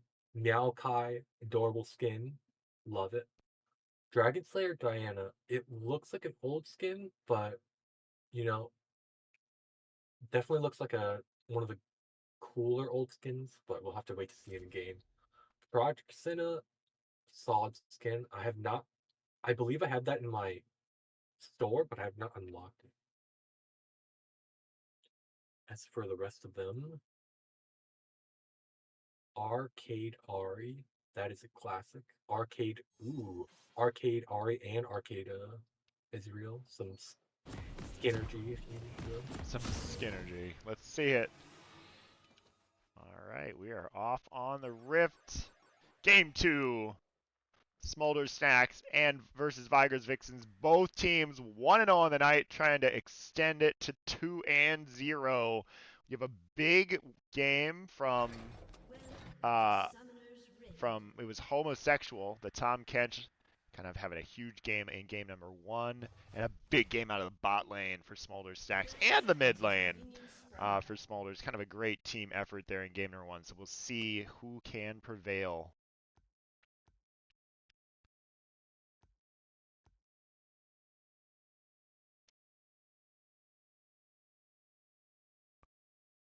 And it will be a farming Senna, like you called out. No fasting required for Silver Sam. Year start is interesting, but I do believe he Minions does have spawned. enjoy a bit of the Manamune. Oh, kind of a classic build then for Senna. Can be very strong in the later portions of this game once that gets stacked. Yeah, and you don't really need to worry about the lack of ADs in your team early when no one has really that much resistances. But late game, when you have to send out for your soul ADC or your soul AD damage, you should be feeling pretty good about that. So long as Sen is not like getting put behind early.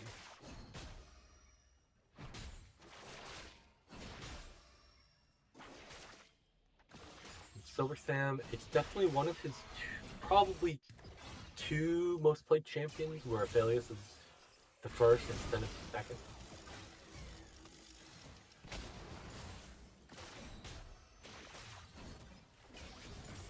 Now, as a bot laner, which bot lane would you rather be early and which would you rather be late? I think think I would well, as a bot laner, I'd want to be paired with R5 Nikki. Whatever team, whatever support R5 Nikki's on, that's where I want to be. Not hashtag not biased at all. But nameplates off, champion-wise. I do. The scaling definitely favors Zillion and Senna, but Maokai and Ezreal definitely don't lack any power in late game. I will say, playing late game with an enchanter, and especially with Zillion, is so much fun.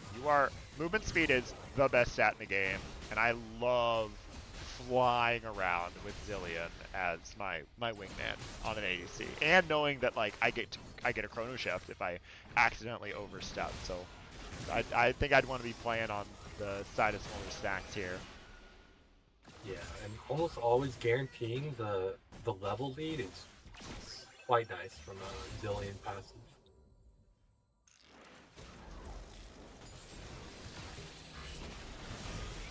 Now I am going to be interested in seeing what this Zillion builds, as I feel like every week Zillion has some different, completely wild build.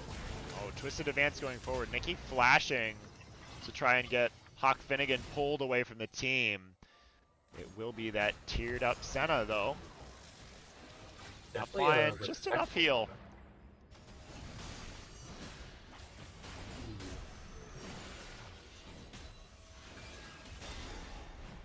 Oh, third person says I will now take your soul.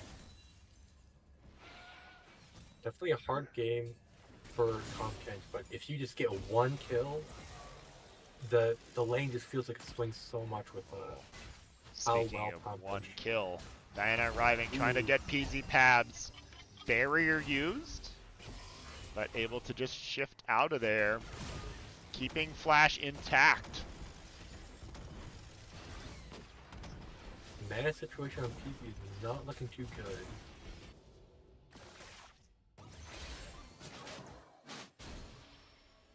Yeah, that is always tough when you're using a lot of mana to like be aggressive, thinking you're gonna get an early back in as an ADC, and then the jungle comes in and says, no, you don't get to push in this lane. But in the top here, the tentacles smashing, Ignite going down to the mid lane, Rico flashing forward, trying to secure first blood, but oh, Nintenjon just getting out of there. So aggressive movements made in all three lanes, and no deaths yet.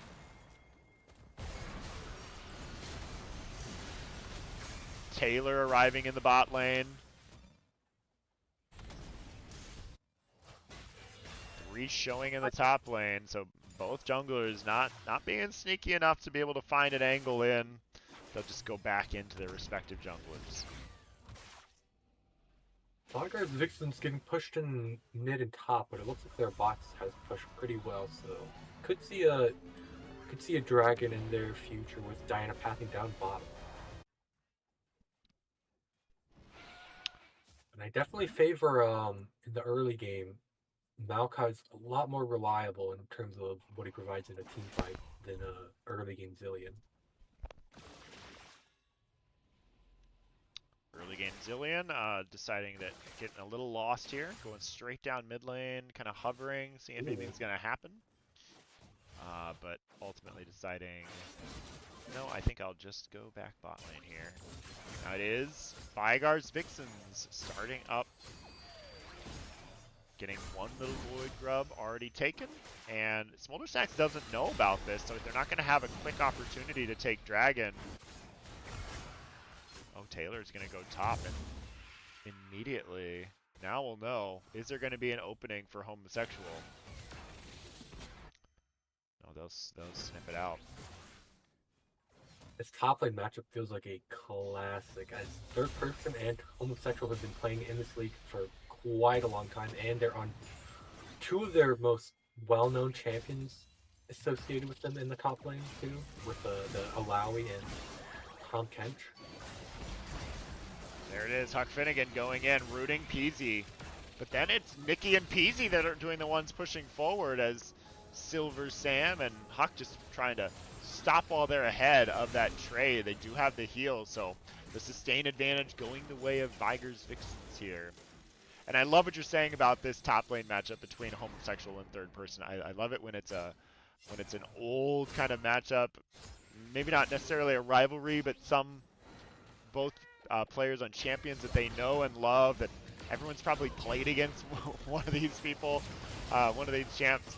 Peasy and Nikki continuing to stymie any sort of a turn, and now Taylor's here. They claim 2 kills, and it was Peasy and Nikki who ultimately claim that first blood. Homosexual getting home a third, a little close to the tower, able to devour him in.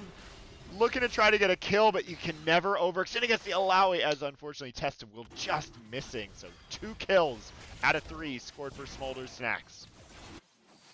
There's that power of the Tom Kent. You just underestimate him even a small bit, and he just, even if he's in a bad matchup, he just decides, I'm Tom Kent. I will just run at you, eat you, put you under my tower, and you'll just have to deal with it. And Flash is the way that third person has decided to deal with it.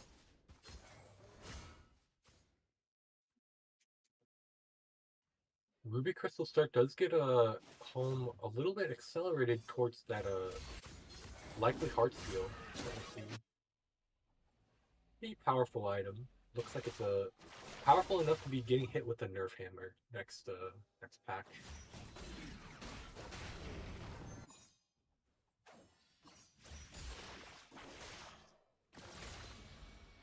My goodness, the build coming out of PZ here, the longsword special. My favorite. Gearing up for... What? Go ahead. Why need attack speed, ability haste, when you could just stack attack damage?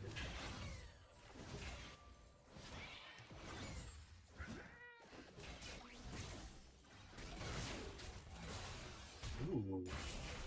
Malk has picked up a giant spell, so he could be going into a few different things, but Heartsteel and Unending Despair, probably the 2 most likely. As Warmog's first item is not a good first buy anymore for support. Both junglers simultaneously ganking opposite sides of the map. Huck Finnegan wants to go in, but surprise!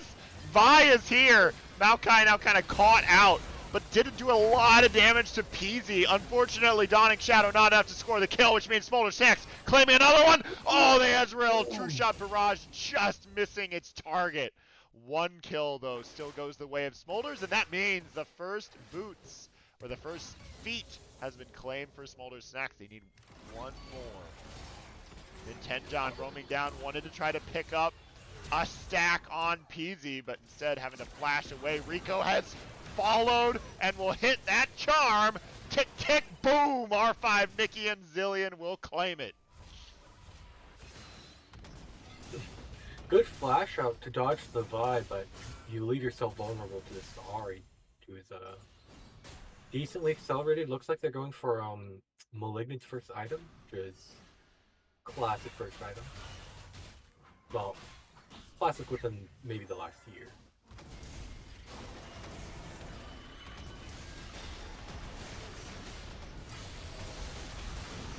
Oh, and both ultimates come out. Leap of Faith used, which is a lot of damage onto this Tom Kench, but don't underestimate the power of Devour as Homosexual walks into Ilawi and takes third person out. Looks like the Kench is about to be unbenched now. Well, that 1 kill that'll swing the lane completely. That might... Oh, go ahead. I was just going to say at the start of this game, we had kind of this big, well-performing bot lane versus the top lane, and now Homosexual is starting to get some of those kills rolling for himself. As there's a True Shot Barrage, just missing the Senna. Looks like this Ezreal has hit his Sheen power spike. And now, Homosexual. Don't be getting out of this one, buddy. Trying to dive, a missile dive comes out, does get stopped by that seat and desist. Easy Pabs, and Nikki also claiming a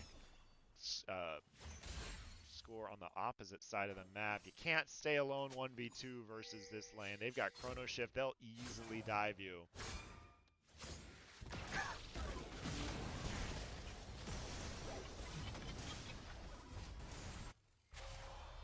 This is going to be a big purchase here for PZ Tabs on this Ezreal. There it is, Trinity Force completed. And Heartsteel in the top lane, so it looks like both teams get their strong side even more powered up.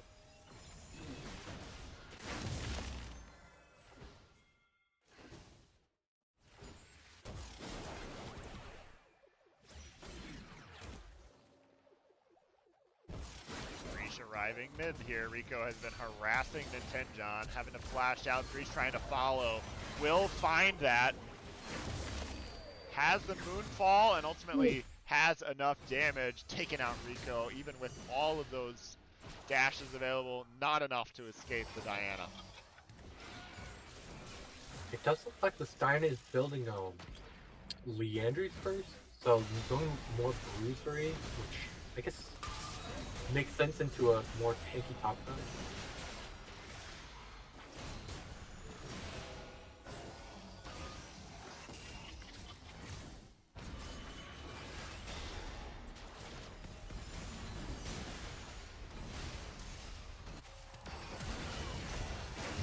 Taylor flashing forward, finding a quick kill on a Silver Sam, just too squishy as a Senna.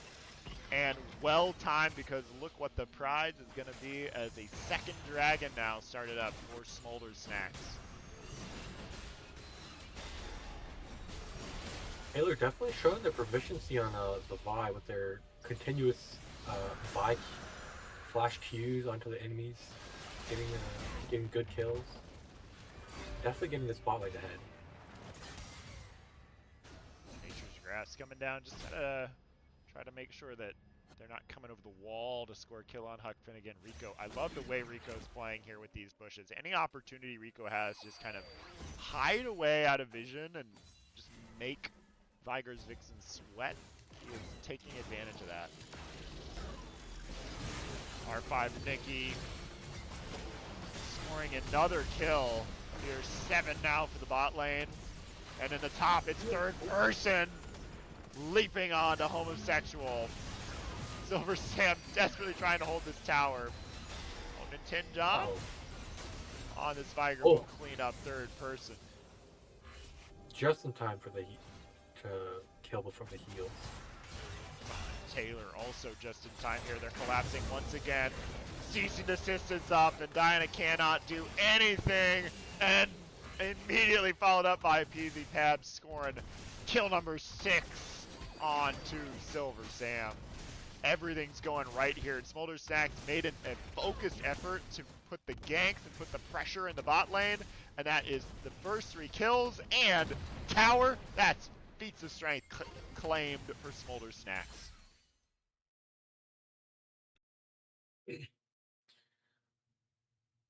Pretty on pace for a team that has pretty strong early to mid with the Vi constant ganks and the Ahri being able to roam a little bit more than this Vigar.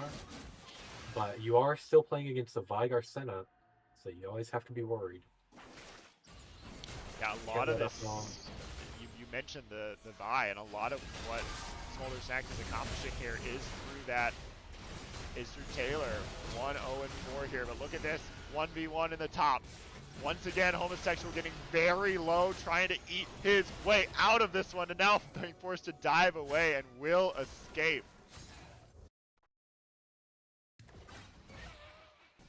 Definitely helps. Alawi has no hard CC to get you out of that abyssal dive.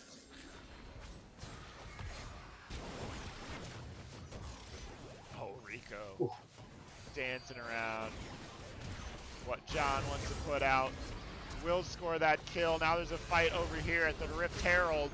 Third person gonna play the jungle. And now the Rift Herald is theirs to claim. They brought up their jungler is, or their support as well, which means PZ Tabs is in a 1v2 here in the bot lane and gonna try to bully Silver Sam away. They're gonna twist. Oh, Huck Finnegan twisting advance, but goes onto a minion instead of PZ Pads. Probably smart to do that because if PZ Pads jumps into the tower and twists advance, it'll take you all the way in. So kind of getting the bait out there. They're calling for the dive, but look who's here. Nikki right on time. Has that time warp to speed up his ADC. They're turning around. Chrono Shift still available if needed. Hasn't been used yet. No one's quite following low. Peasy going godlike, trying to follow into Silver Sam. Time warp for the speed up. And we'll score that double kill. Chrono Shift not required.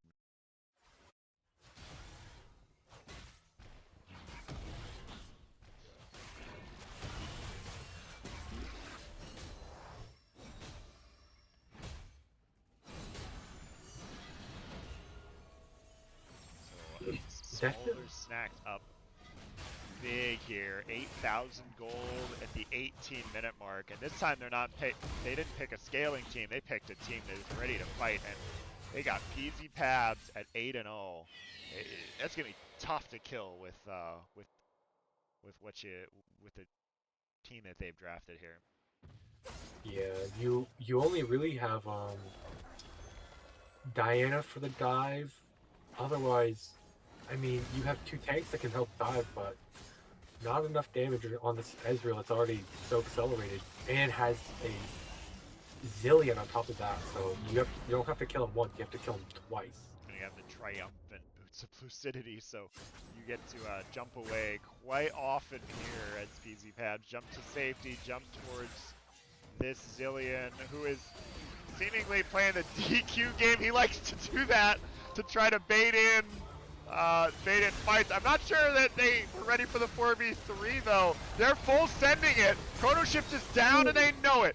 Senna scores the first kill.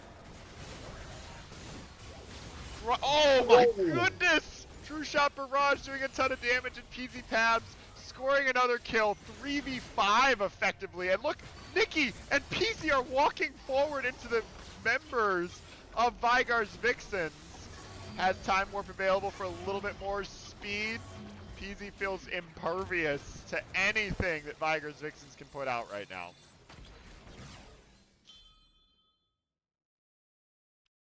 This bot lane looking so strong right now. 12-0 on the board.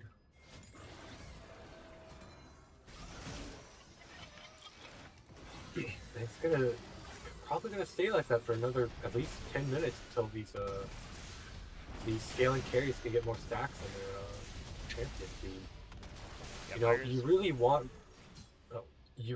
Vygar to have a Rabadon's pretty early in a game like this where you want them to just be able to like one-shot there and Ezreal. Because you really don't get more than one ability on him before he just dashes away. Yeah, if you're Vygar's Vixens, you want to sow chaos into this game by just building damage. Like, you want to make it so that if you get a catch, you can blow someone up. You're not going to out-tank Smolder Snacks. They have too big of a wallet lead here. And Rico using that deep vision established by the rest of his team. Gonna find the jungler. Oh, good damage on Rico though. And Kenjon will find that execute there with that primordial burst.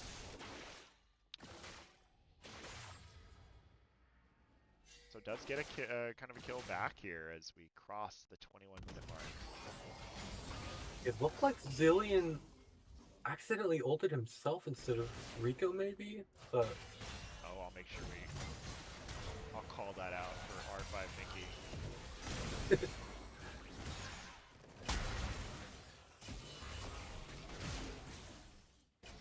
No, it's cold.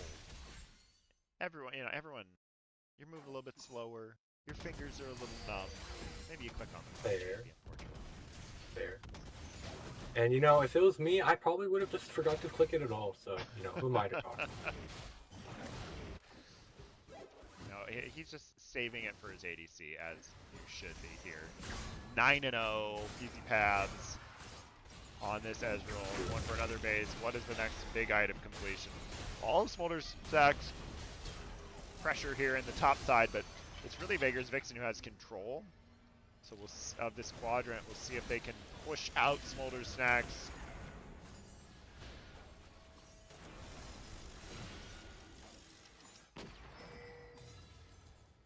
Uh-oh. Rico has found the Flank. flank, as Rico does. Devour used, though, to save the carry. Threesh gonna get away. And now this Tahm Kench is gonna tank everything and try and walk away. Has the gray health available if needed.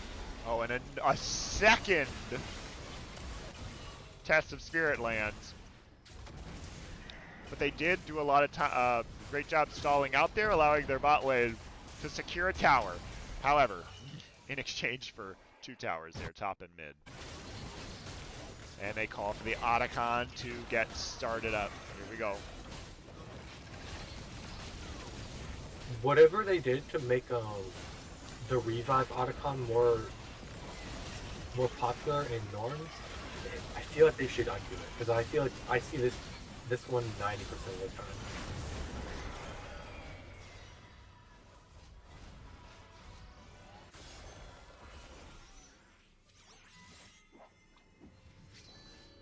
Now you're one drag away from Soul, but it's Ocean Soul, so it's good, but it's not like gonna make you instantly win the game or anything like maybe Infernal and Hextech feel like.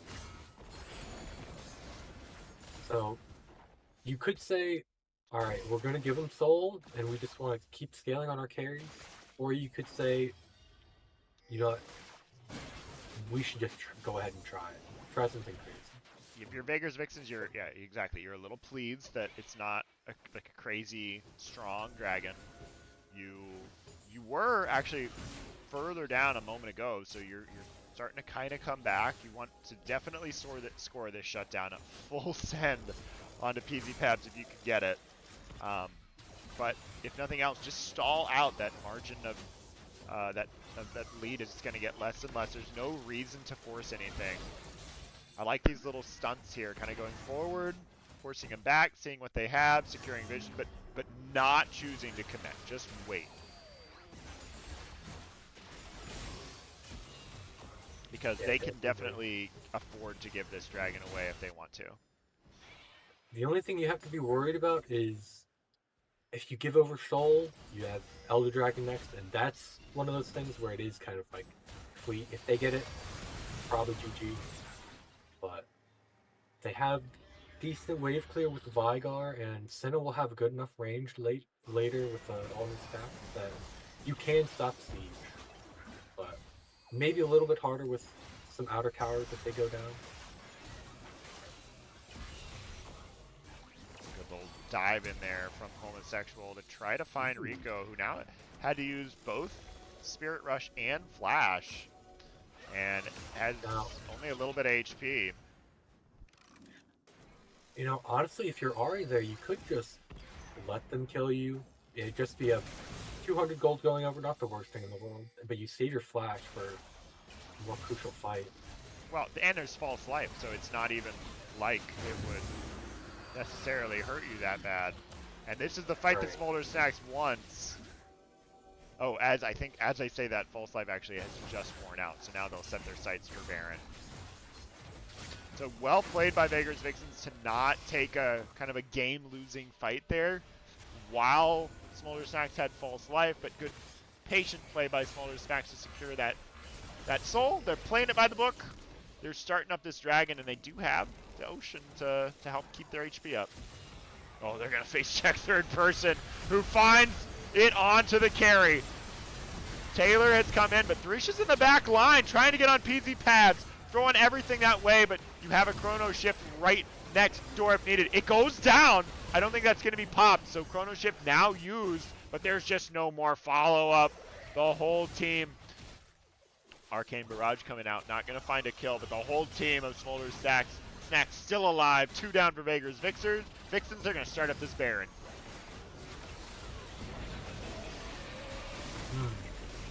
You know, the Diana did a lot more damage than I was expecting onto the Ezreal, but it lived for a decent amount of time. So, maybe if they can keep the game going, maybe this Diana does scale with the build they're going, more usually. Right, if like you can find something like that, like a big flank where you're forcing this Zillion to kind of have to use the ult in because you don't know how much burst there is. If you can do that combined with, you need one more piece, either combined with, honestly it has to be burst. It feels like it should be combined with like either the Dawning Shadow from Silver Sam, like that ultimate coming through, or or Nintendo John on some sort of a flank on this Viper, which is much easier said than done because if you get caught while you're looking for a flank, you're dead immediately. But that is the only way they're going to be able to take out this Smolder Snacks team is to just play, to either pick this Ezreal or stall out for another 20 minutes. But Elder's on the horizon. That doesn't look like that's going to be much of an option. For sure. Now, this. Oh, homosexual finds it onto PZ. Arcane shifting away, and now the whole team is going to turn back. The Nature's Grab's coming through, just trying to buy the team the ability to stall out, but Smolder Snacks is just too strong. They're pushing forward anyway. Arcane Barrage will come through. 11 kills now for the Ezreal, who's going to continue to chew through, making short work of this Tom Kench. And that is very likely to be game. They have Baron, they're in the base, and they have a big lead. 5-23 Smolder Snacks taking game number 2 in 28 minutes yet again. Congratulations, Smolder Snacks. Quite impressive showing again, especially from this bot lane, with the help of their junglers. A force to be reckoned with. Yeah, so like game 1 they were 10-0, and this game now they are 13-0. So someone has got to stop this killing spree here so that it doesn't balloon any further for Smolder's Snacks. Great game there. Peasy Pabs on that Ezreal, putting out so much damage, and great just play around, like they centralized all their play around the bot side of the map.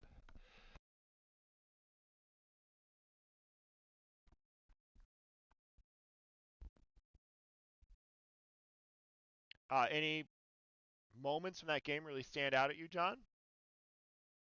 You know, not really a specific moment, but every bot gank, it seemed to just go the way of Smolder Snacks. Both the Diana ganking and never being able to find a kill onto the Ezreal, but then Vi coming down and helping like later on and just like keep accelerating them after they get their lead. Like that bot lane and the plays around Vi were really good. Yeah, I agree. That's one of the things I had written down early on was that these ganks just were getting sniffed out by, not even really sniffed out. A lot of times they didn't even necessarily know that Dyna was coming, but just because of the mobility of Ezreal and the way that they were playing the lane, there was just no, Diana wasn't able to accomplish anything, and of course Diana not able to provide a lot of CC on ganks like that, so we were just hoping for the quick burst of damage. They couldn't find it, and then Taylor did a great job um, being there for the counter gank that scored them those first 2 kills and really got the snowball rolling for this bot lane. You know, it's funny though. Peasy's over here with 13-0, but third person's only about 600 gold behind them. So, I mean, that's pretty impressive by third person. Just permanently farming and taking towers. Yeah, it shows you the power of CS and farm. Don't neglect that.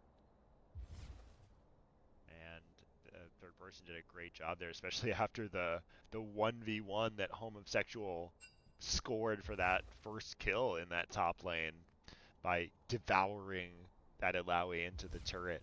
But fortunately for third person, that did not become a trend and was able to kind of continue it rolling. Definitely.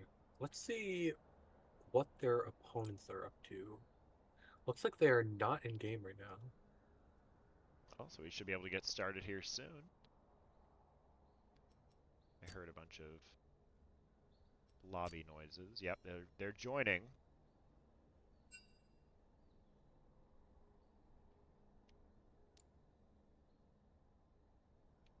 All right, so they're okay. So it looks like their opponents will be Zyra Zaddies, who are just coming off of a win against the first team we watched tonight. That wasn't Smolder Snacks, and it looked like Dirg was on jungle duty with the Shyvana, which is a Dirg classic at this point. Very very much likes the Shyvana dragon dragon clearing, you know. Pixel Panic was ADC, and oh right. So Pixel Panic is Tiltree Clinton, but they're on another account. And Oh, being a little Deo, sneaky there. Harder to scout, I see. Not that yeah, everyone. and yeah, Medeo is looks like Medeo's support on the Zyra going pretty good, 3-1-7. Mars in the top lane, 3-1-2. The Nasus, that's a Mars classic right there, and Skippy on Yes, his we love that Mars on NASA's. Skippy on Victor, which is not not exactly a classic, but he is a very good control mage player, and with Victor as strong as he is right now, he's been playing him a lot pretty recently, and going 2-0-5, so very strong, strong performance by him as well. So looks like Smolder Snacks will be fighting for a 3-0 night, while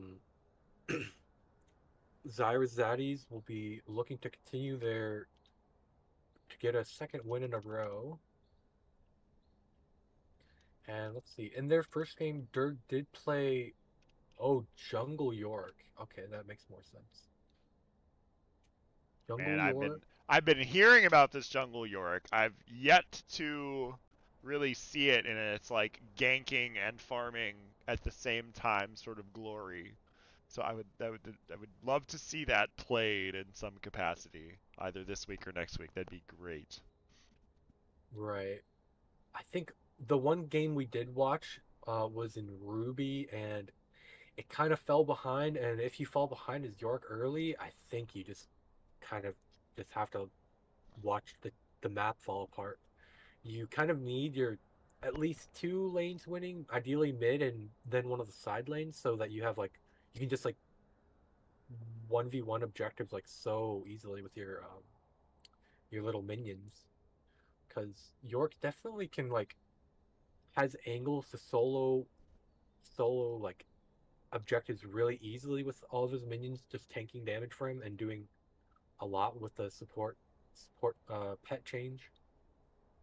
Well, not really a change, but support pet just clearing doing a lot of damage to like Baron and like even the more tanky drags like Mountain Soul just like or Mountain get completely obliterated if Yorick has his ult and can just summon that the maiden with four little guys. And you mentioned the little guys, and Nintenjon in chat is talking about just the terror of like all the minions running after you as you're trying to get away. I had a game recently where I don't know if it was a jungle York or a top York or something, and I was getting flanked by little minions. I think he had like teleport. It must have been a top minion, but he had like teleported away. But there were like some minions still in the lanes. They were trying to. I don't know if they were trying to follow him or if he used Q after the teleport and they appeared. I thought he had to be that like close to him if there was a glitch involved, but suddenly I'm like ganked by all these little ghouls coming out of the woodworks for me. Oh yeah, it's definitely a little annoying, especially with the range where they. I mean, essentially you just hit an E on someone and then you can just walk away while the minions like you spawn, just keep jumping out at them.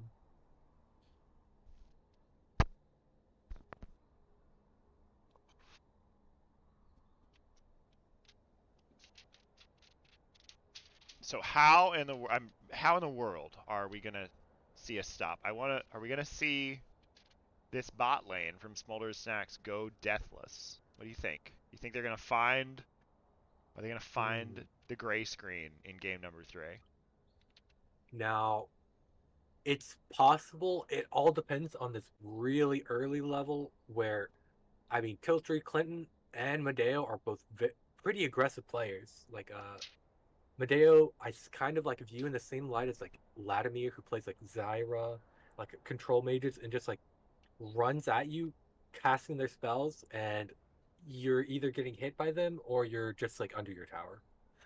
You don't really have any choice, and Tiltree Clinton definitely a very aggressive player as an ADC will pick like um they're they haven't picked Vayne in a while, but I mean their Vayne's really good. They're one of their more iconic champs, and they just continuously queue forward and keep hitting you, and you usually just run away while you're just slowly losing health. And with Vayne as strong as she is, I could see a re re-emergence of the Tiltree Clinton Vayne.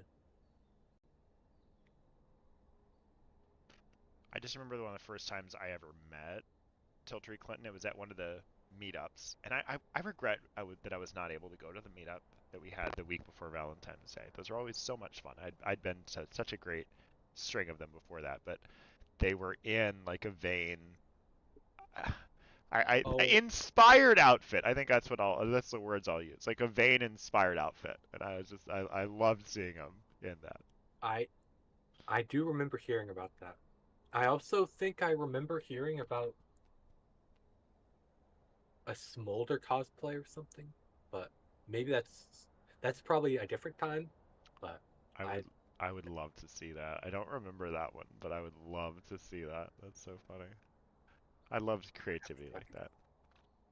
oh yes, And I remember at C2E2 just the amount of great like cosplays or like oh what's it oh shoot what's it called the people at Disney do it where they don't like dress up like the princess or the character but they're like inspired by it.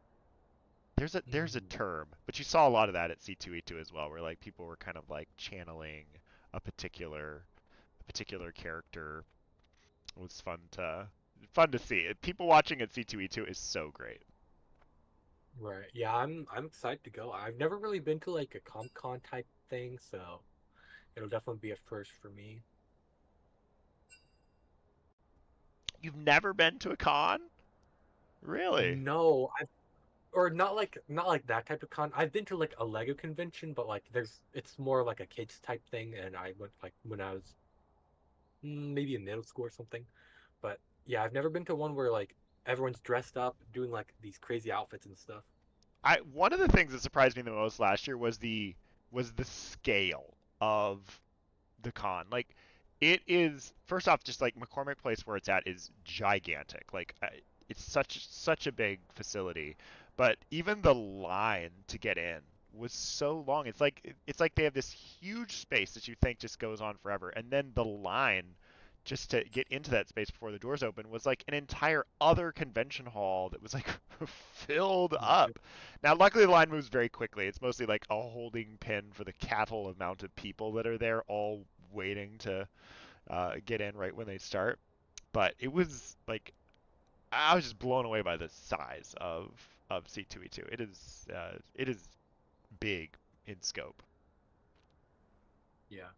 Uh, yeah, definitely looking forward to because I love like being in like I guess mall type areas where it's just like everything indoors. You don't have to worry about like too hot, too cold. You don't have to worry about like crossing streets or anything to like get to another place.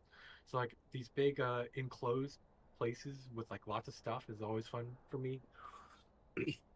Definitely looking forward to seeing it. Are there like multiple levels, I assume? Like Yes, there's like elevators up because last year, the like CMSA Esports, our place was like up a couple of escalators up on like the third or fourth floor, where a lot of the oh I forget now where that's. the talks would take place by the various people that were there, or like events that were going on. So it felt like we were, but we also had like a booth on the main floor as well. So we kind of had the best of both worlds. You got to go down to like the booth on the floor and just like interact with constant streams of people, or go upstairs into like the Pride Lounge that we were hosting and just either you could chill or vibe or participate in the stuff we were doing. We had like a Mario Kart tournament that I was able to I got to step in to do some shoutcasting for, which I love Mario Kart, so that was fun to do. And then we had some other kind of live events as well. There was a Magic event that we were a part of. There was a D&D event that we were a part of. It is such a great um, it was just such a fun event. Spriggan says Disney Bound or Bounding, I think that's what it's called. Yeah, it's like bounding where you do it. I remember when I've been to Disney one time, um, and it was just last year, and I remember I saw a couple that was doing like that Disney bounding thing, and it was like it's just this woman and this like beautiful um, uh, like yellow top with like I forget she had like a mini skirt on that was like the same color of like Snow White. Like it was very clearly she like nailed the main primary colors of Snow White, and then her partner was also doing the Disney bounding, but just had on like a t-shirt with just like all the seven dwarves, like silhouettes of the seven dwarves, like all over their t-shirt. And I was like, that is such a cute like way to like she was all in with like the bow and the colors, and also connecting her partner to it. So it was a great little bounding thing. But yes, I'd like to um, see if there's any League of Legends bounding at the Pride Lounge for this year. If you had hmm, to dress up as a League of Legends character, which character would it be? hmm. That's a good question. Let me look at the roster real quick. Wise, because most of my favorite champions wear outfits that are a little too skimpy for what I believe my physique appreciates. But there are definitely some cool costumes, and I assume skins My are included. countermeasures are Of ready, course, even yeah. if you are not. There's so many to choose from. I think I think fun ones would Life be is like too short for fear. Damascus style, like even like older Demacia, like Jarvan base skin with all the like dragon scales on his like thing, and it's like that orange armor he has. That's like not really connected to new Demacia now, with more like whites and blues. It looks a lot more cleaner, but not as not as crazy. I think I would go with Or I think I would go with Ivern. Just like embrace like the tall, lanky of my oh yeah, of my stature. And well, speaking of things in the jungle, Lilia is going to start off with a jungle here in the first pick for game number 3. Ooh, it and does make me think. uh, Doing so you know how last time they did Fortnite dances? I think yes. this year it would be really fun to see people copy League uh idle walking animations. That would be funny. I'm going to bring pizza boxes and be Sivir. Like seeing someone do the Ivan walk where he's just like That would be good. over bendy is like would be really fun. All right, looks like third person back on the Kale. You know, Kale, we got to see both of their two most popular champions, Kale Alawi. I know personally, whenever I go up against third person, I usually try and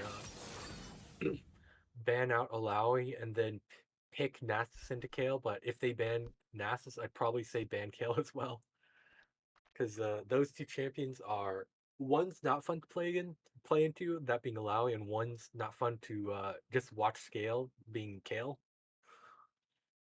And Nasus is easily my best counter into Kale, and obviously we can see that third person respects the Nasus out of Mars because good matchup and good on Mars is quite a good Nasus player. That's the third Tomkinch of the night as well. Love Tom. Might be one of the most popular Not a problem. champions, and at least Pearl, maybe even High Prick and Ruby as well. Impure fools. Oh, and they're gonna go for the Vayne against Peasy Pabs. Don't want a repeat of that. Let's see if there'll be a second ADC ban if they'll say no to the Ezreal. I But do I kind think of get the kicking out the feeling that Peasy Pabs' champion pool is fairly deep. yeah, definitely. They definitely seem like someone who can really just play any of the at least standard ADCs. Maybe not like I've not seen them play champs like a Callista Hey, you're the or boss. But I get it. like Aphelios or some of the like more janky ADCs, I guess you could say. But that any ADC that's like you you think of when you think of ADC, that yep, they're staple ADC right there. Definitely a staple ADC. I was looking at the profile for PZ Pabs for what he's been playing for CMSA. A lot of jungle, but a lot also of it's been Ezreal, Misfortune are the other picks. So very much banned out. Literally everything that PZ has played has been banned. So forced to pick up a new champion here, making the debut on their Jinx in game number 3. So we'll see how this one goes. Jinx, Tom, not the strongest of duos, and they're facing off against a favorite of Tiltery, Smolder here. Smolder Lulu going to be a very kind of stalwart lane. They are going to be hard to get kills on with that flap, flap, flap, and the Lulu help picks providing some very serious survivability for the bot lane. This is stylistically not what I usually expect out of Tiltry or Tiltry Medeo combo, but it's definitely a very strong combo. I do know that Tiltry is quite adept at Smolder. I've seen him play it bot, and I think I've seen him play it maybe like mid and top as well. So definitely a favorite, like you said. I also think that perhaps if you're looking at the match history, you're like, okay, the enemy bot lane is 26-0 on the night. Maybe we don't want to try to go toe to toe with them early.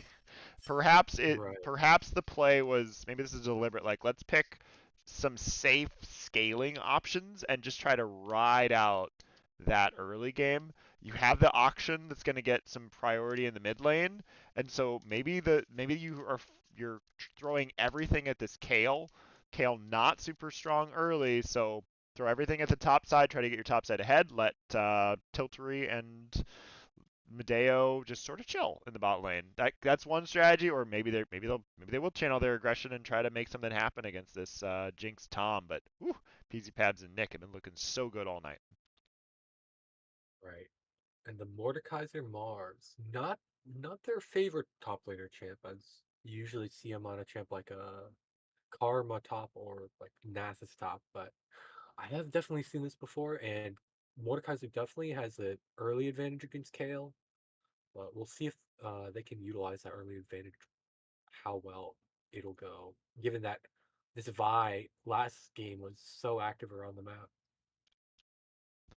And with Lilia being more of a clearing champ rather than early ganker.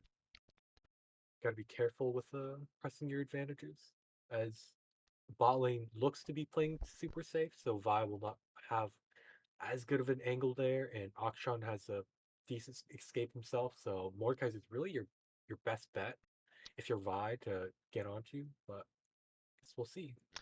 Yeah, and you say like you mentioned earlier about some matchups between players that have clearly played against each other a lot, and this is one of those. I love seeing whatever Mars brings into the game, and I've seen this Mordekaiser from her before, and so it's gonna be really exciting to see how she plays this out given the strength of Mordekaiser early against the Kale. Like you definitely have some options to push in, make third person's life kind of difficult, but at the same time, is there a meta here where you kind of know what Mars might want to do on her Mordekaiser? So, and can you take advantage of that in any way? So we got 30 seconds away from kind of figuring out how Smolder Snacks and Zyra Zaddies how they want to approach this game. Number 3. Now, you could have Dirk camp or clear from bot to top and then just kind of hover around you and just push in the Kale, or you could just try and get a wave freeze going in top lane because champs like Kale, Nasus do not appreciate being frozen on, especially early, where they'll have to call up their jungler to help break it.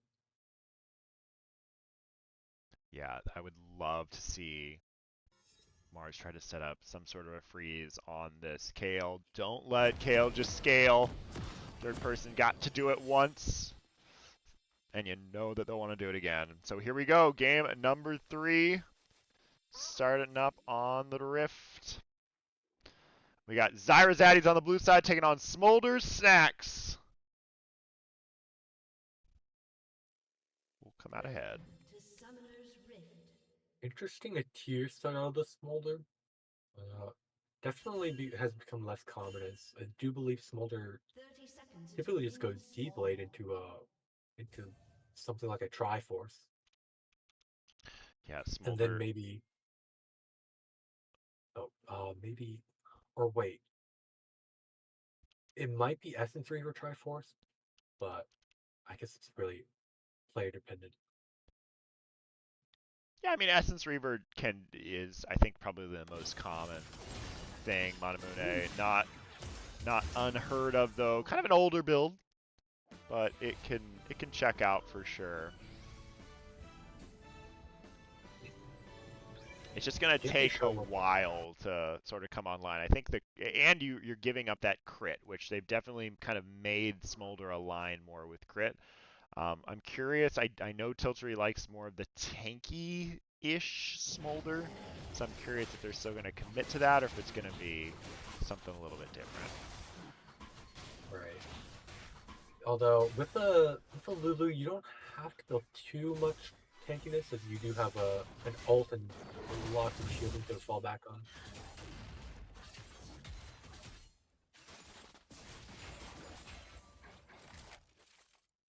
Nikki and PZ playing for that level 2. They've got Jinx with those rockets, pretty much guarantees a level 2 unlike any other ADC in the game.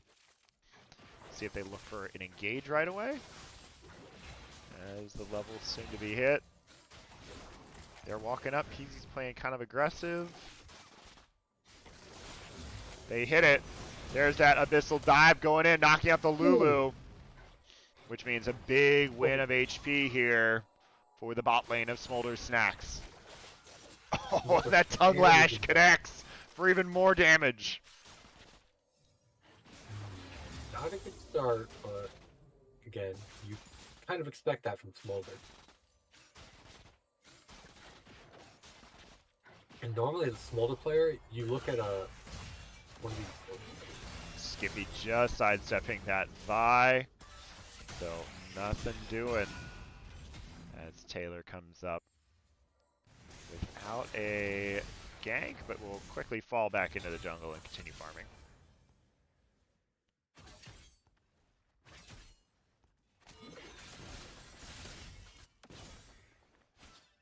Oh, and wait, here's round number 2. This time from the bot lane, it is a Tom Kench has appeared. Abyssal Dive lands, knock up, Skippy falling low, flashing away. Nikki tries to flash follow. Rico also flashes, and the binding does not land. So Skippy escaping with his life. Not gonna recall though here. Gonna sit, let the health pot kind of tick away. That hook from Akshan right there was. Oh, a root goes down in the bot lane, forcing another flash. Meanwhile, in the top lane, Taylor getting ganked and having to flash away again. That's every single lane from Zyra's Zaddies now. Flashing away from Smolder's Snacks. They're flexing, but have not broken yet. Oh! Is this going to be the break?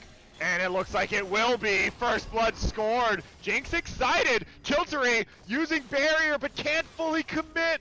That means that the Jinx is going to get away if these minions will let them. Minions! Oh, they Oh! survive and Nikki picks up Tiltery. Oh, buff minions, come on. The damage was so close. That would have been the first death for Smolder's Snacks, but it just was not enough. Well, it looks like it was a scuttle for scuttle trade, but The minions were like, we'll do it ourselves. yeah. Maybe one or two more 80 in those casters and they get them right there, but fortunately not.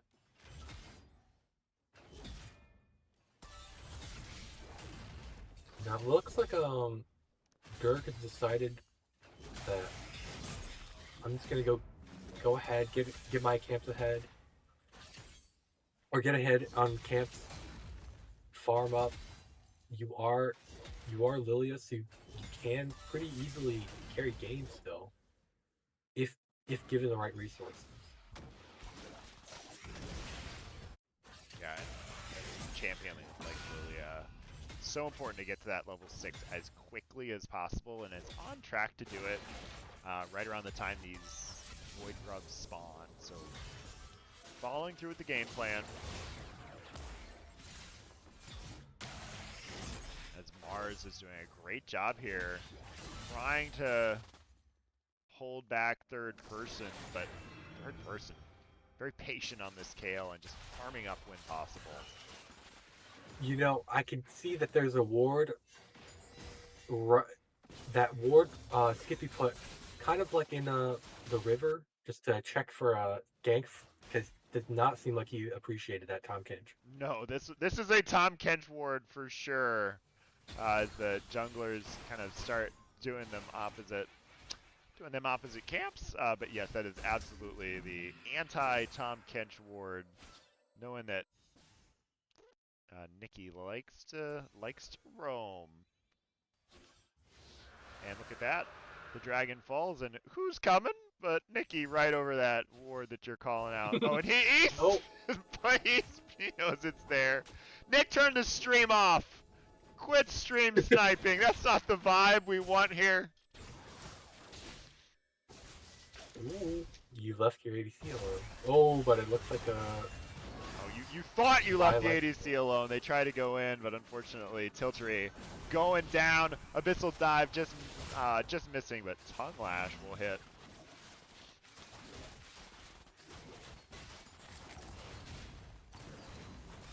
Oh, are they gonna go for a dive? Taylor walking onto this turret. They're calling Pabs over as well. Easy Pabs. Skippy gonna try to gun down Rico, but has the minions, but they're not enough, not healthy enough there. As Comeuppance lands the kill. Lux doesn't look towards turret. Yeah, maybe thought that the cannon minion was gonna be enough, and unfortunately the shots just did not connect there. Yeah.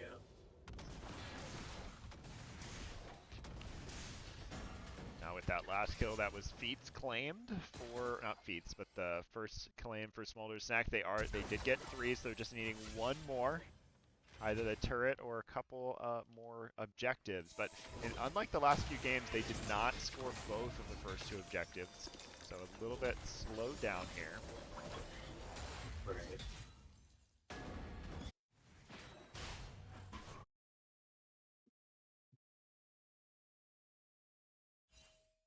Rico's definitely had a good games all night, but it seems he's finally met his match with Skippy on this auction, getting a kill up on him. And now it's Tiltery trying to pull an R5 Nikki and gank the mid lane. but instead will fortunately juke that snare, but did eat the full front of one final spark, and that is how much damage it did. As you're a little early in the game, and Nikki getting some wards down deep into the enemy jungle. It's so cute seeing Dirg and Medeo clear red buff together, given that they're married. Just sort of helping one another out. As the collapse kind of begins to happen here. Curious if Dirg is going to try to find something. You got this Jinx very far forward comparatively, as Nikki is trying to play two lanes simultaneously. But the second you show, as he continues to show, so they know this Jinx is alone. Kind of immobile, but Peasy just playing safe. Nikki desperately trying to find something, but look at that. They've pushed their anti-Tom ward even further back to make sure it doesn't get cleared this time. They are locked in on this Comcatch roams. Well, and that's the name of the game, is slow the game down, right? You know, you pick some scaling teams. You know your opponents like to fight early, so let's try to get into this mid to late game where we're not desperately far behind. And they're going to just go for the full send. Cease and desist lands, but good flash by Tiltery Clinton to get out of that abyssal dive after getting cease and desist. I didn't think there was a frame to do that, but they found it. So they come up empty here, and that means that Dirge is going to get to the jump on starting the second objective. But the fight continues in the bot lane. Peasy Pabs continue to put down that AoE damage with the rockets. Only needs a few more. Has the ultimate available. Uh-oh. Looking for it, and you're always waiting here. Like, when's it gonna come down? When's it gonna come down? There it is. And Medeo and Tiltery, they knew they were ready to dodge that one out. But in the mid lane, Skippy getting run down by Taylor and Rico. Gonna have to go into the wrong jungle to try to make an escape. Nikki arriving to help play the zone defense. You can have a stealth available, but is there anywhere to actually use it is the question, and it looks like the answer is no, as Skippy ultimately goes down. Good gank there by Taylor in the mid lane.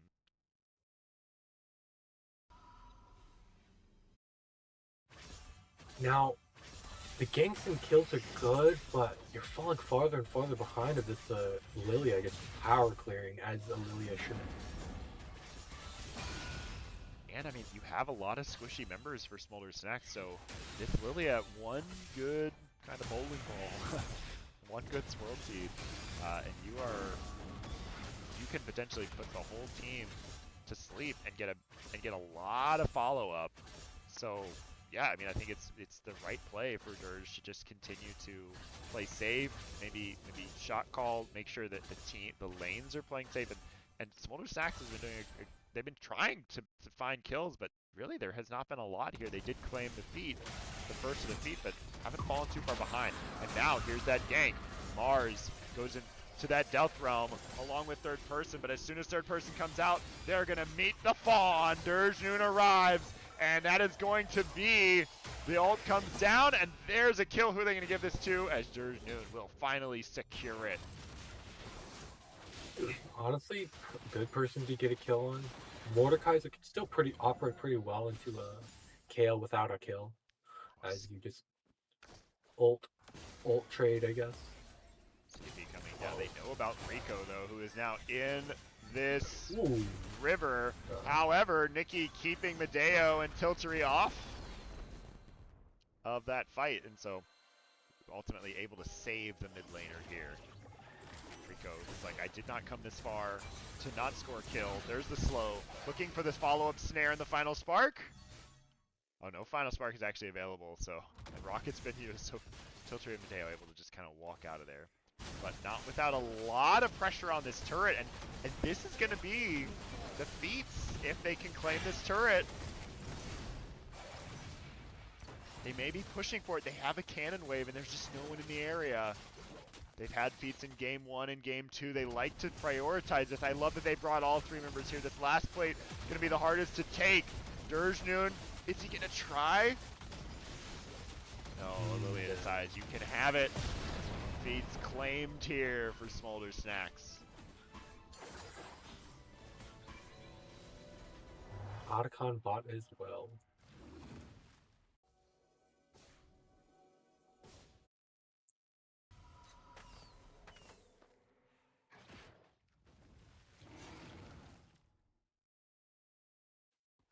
Skippy Now it does look like continuing. he's going for a Triforce first item on the Smolder. Oh, it's an older build, the Triforce and the Monamune. That's like that's what Smolder used to like to build for that little bit of tankiness, a little bit of burst. Seems like Riot Right. more so wanted them to go for the crit. Mars stepping up to bait in third person because Skippy is here. Third person kind of knew about it, has to flash away. Under the tower, there is that Divine Judgment available. Gonna use the turret though to block this time. Which means third person gets away. Does have to blow everything though. And it means the Smolder Snacks. Those the junglers on the top side. This is a free dragon number 2. They've had such great control over that objective all night.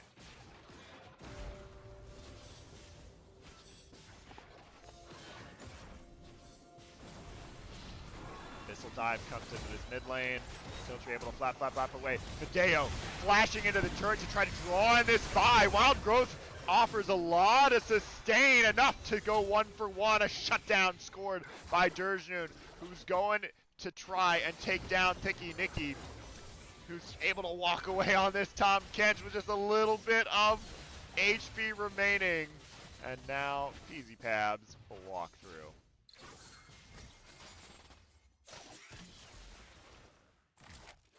Oh, Dirge tagged up by that slow. Oh, but the snare doesn't land.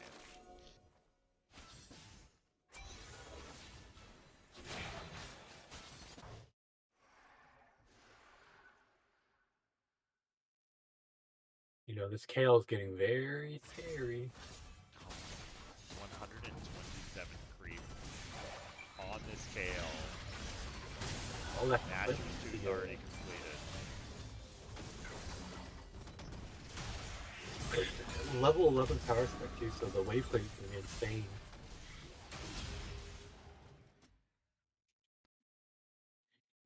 You know, I'm surprised Mordekaiser's are not there. Could have looked for a kill angle, but because maybe they weren't aware that a kill ult is much longer cooldown than Yeah, and you have Medeo and Durjnoon in the area, so maybe they were trying to wait for a gank to kind of pin down this Kale or save it for the Rift Herald fight, and instead it looks like third person is just gonna play safe and perhaps just concede this Rift Herald. So honestly, Zyra Zaddy's doing a really good job of cross-mapping these objectives when they've come up. However, they've just been spotted by a great scry from Peasy, so they're gonna walk over there. They have 4 members here, and they've decided that Rift Herald should be theirs instead. The objective resets. Peasy has been chunked low. Taylor now way in the back line. Cease and desist comes through, and that's going to claim a kill onto Medeo. Peasy still high HP in the back, but look at Mars. Oh, I thought they might be able to go for something, but instead backing off, not going to try and use that Realm of Death on the carry of Peasy in the jungle. Just too many walls to go to for safety.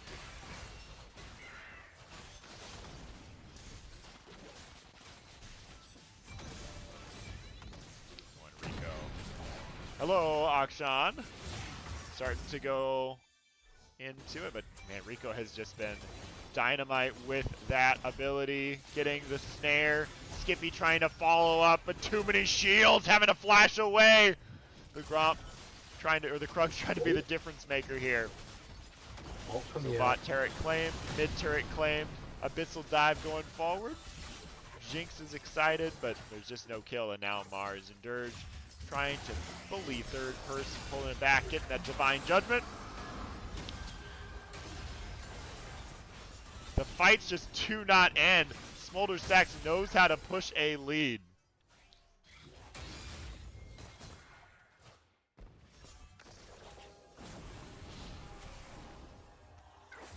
who's here to claim this last outer tower. None other than the Kench and this peasy on Jinx. One outer remains, and it looks like it will be down very shortly.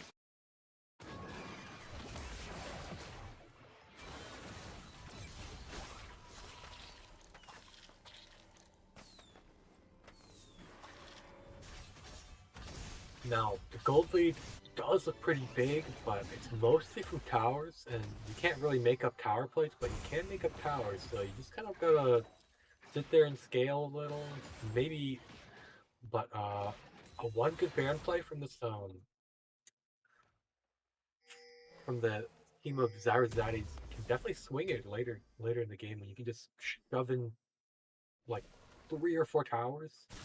You just get a huge injection of gold into your late game scaling carries like Smolder.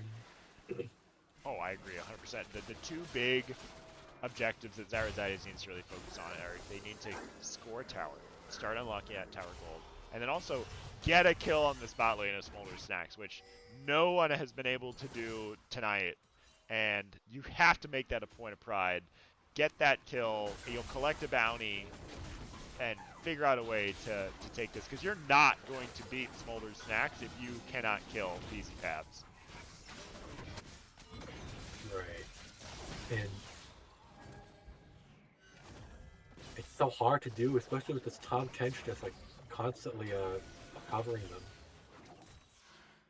And then the second you go after them, Vi's just there to follow up and punch your face multiple times. Oh, this Tom Kench just making sure no one can get close to this dragon, punishing Medeo for even attempting to get a ward on. Dirge has managed to come around, and the whole team peels off of Dragon. Dirge will use the lilting lullaby to try and skip away. Rico ultimately, though, will go on a killing spree and take down Lilia.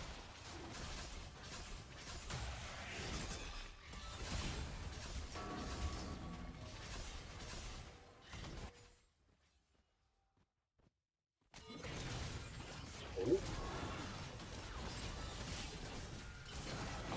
Picky Nicky is here, going to save that top laner third person, using Devour and then just diving right on out of there. You have Devour and you have the Kale ult to protect any one of your members. Like, it's gonna make getting picks incredibly hard, especially in team fights. It is going to take a special team fight, you're right. I wouldn't want to be problem solving against a team like Smolder Snacks right now. Although Dirge Noon and this Zarazadis team has been doing all they can, and a pick on Rico would go a long way in doing that. As the comeuppance comes out, but it's just going to find the scenery. As Rico's able to kind of skip away.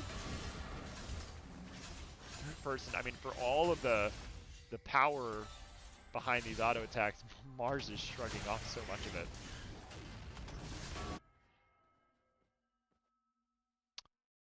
I would not be surprised to see Smolder Snacks start thinking about Otacon here. Oh, as third person takes out Mars. Not expecting that. And now Dirge Noon gonna see if they can get a revenge here on third person. Ult down, so it looks like they tower dived using the ult. And now they see Dirge Noon top. That means, okay, you got us, but look at this. We're on the opposite side of the map. We are going to take Otacon. So as soon as they saw that jungle, they make the call to do it. So they'll happily take the Rift Herald trade for this Otacon here. It's going to be voracious, so False Life acquired. Didn't manage to use it the last time that they had it. I would love to see them group and try to push something through here. Yeah. Rift Herald, not a bad pickup given objective bounty, and you can almost certainly get at least one tower out of it. Meaning objective bounty plus a tower gold.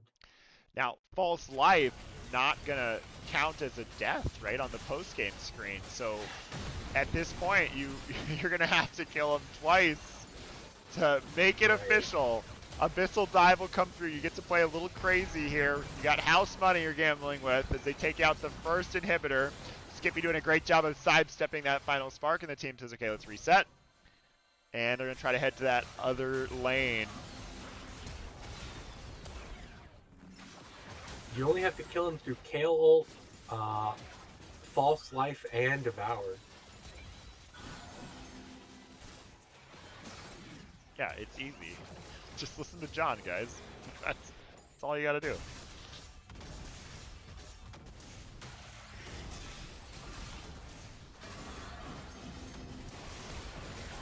They still have that false life available as the siege continues. No, I would don't not wanna... be surprised to see R5 Nikki send it along with the next minion wave to try to push back any defending members, throwing away that false life buff for a tower and probably an inhibitor here. The third person opens up on Mars. The wave arrives in the bot lane, and everyone in Smolder Stack stepping forward. The root lands! Taylor's gonna take that as an initiation!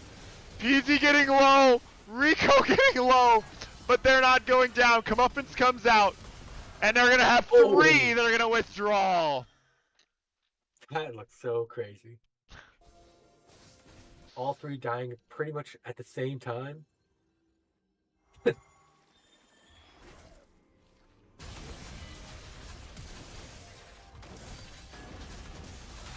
person now diving has a false life of their own.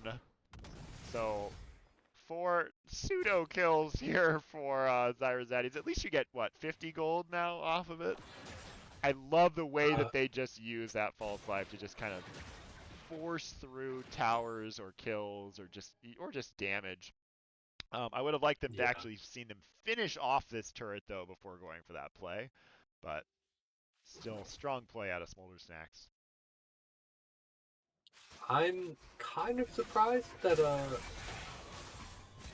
the objective bounties have gone off now. Still about a 4 to 5k lead. Most of it's in towers though, so it's never too bad. And you know, this is statistically the strongest soul, I believe, or it was, but you know, it's not one of those souls where you're like, okay, it's unwinnable. So not the worst thing. Maybe more so now that everyone's kind of like realized how this powerful move is. I don't wanna break anything, but could we get a stack check on the Smolder? Oh, we can try our best. Okay. As runs and I find Smolder. So Smolder at 166 on the Dragon's practice, so a little ways to go.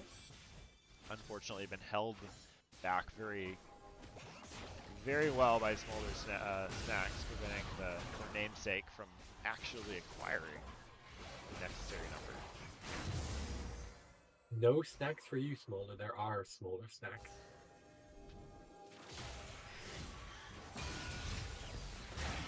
And Smolder Snacks looking to feast on Oh! a Lulu here as that final spark does most of the damage, and an auto attack from PZ Pabs does in this Lulu.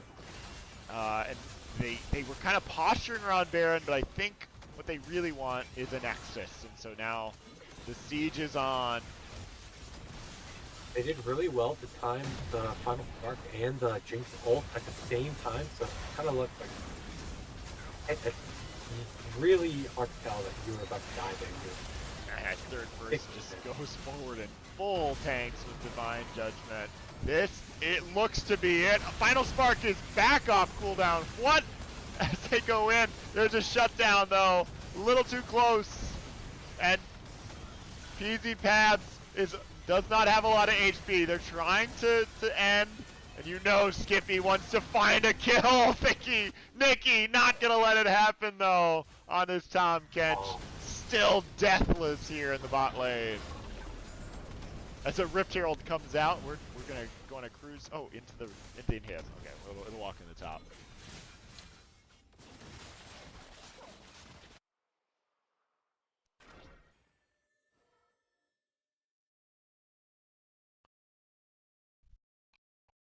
Well, this is the base of Zyra Zaddy's, and unfortunately the time has come where they really have no choice but to fight. And I like that you were calling for the kind of the dragon stacks. It looks like the next time they fight, there's a good chance that Smolder will be fully practiced. So we'll see if that starts to kind of change things.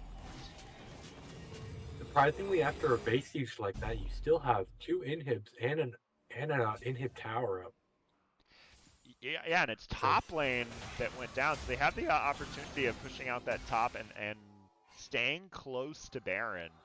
So a little more tricky for Smolder Snacks to just straight up do it. There's a lot of shred, but unfortunately not a lot of vision for the side of Zyra Zaddy's. So it looks like this is going to be fairly free. Smolder Snacks is starting up, and they're going to burn this so quickly. How do they close this game out? you have Akshan pushed up way far in mid lane, but can get away with life as well. Uh-oh, maybe not. Oh! Oh, going back the wrong way, and now Skippy trying to flash to save it out. Buys, seeks an assist, says absolutely not. Now that you have a PZ Pabs excited, trying to chase down the team. Tags Mars, Chain Chomps go down, that's a double kill. And in the meantime, third person is gonna hammer away at this base. And I don't think that little Lulu is gonna be able to slow this Kale down. The Tom Kent arrives as well. And it looks like a deathless opportunity and a win for Smolder Snacks as the bot lane on the night goes completely deathless. A 3-0 win behind a great Kale performance on third person, farming so well and just being a huge menace in that top lane. And Skippy on the roam made sure everyone was having to play respectful, but ultimately Peasy Pabs and Thicky and Nikki too strong for the likes of Zyra's Zaddies. Definitely a good try out of Zyra Zaddy's to try and end this win streak, but yeah, like you said, the bot lane was working so well together. Yeah, so what is that? On the night you had 26 after 2 games, adding on another 7 in game 3. What a scoreline here as Smolder Snacks takes it 3-0 in week number 7 of 8. Wow. We only have 1 week to go before invitationals. Oh, If you're definitely. listening and you have not filled out your invitationals bracket or invitationals voting, is there still time to do that, John? Yeah, I'll probably close it tomorrow or sometime tomorrow. So if you want to vote, there's still all night tonight. So do it. You have all night tonight until sometime tomorrow. Don't chance it. Just fill it out right now. If there's Right. anyone here that you liked seeing play and you think should come to the invitational, check the ballot, see if they've opted in. We'd love to. I'm sure they'd love your support, and that's going to be fun watching those invitationals. Okay, thank you so much, everyone, for watching week 7. John, thank you so much for being alongside to cast me during the journey tonight. Of course, anytime. And everyone, looking forward to seeing you back next week as we spectate our week 8, the final week. And it's going to be Ruby. So with that said, everyone, thank you so much for watching. Good night. Be kind to one another.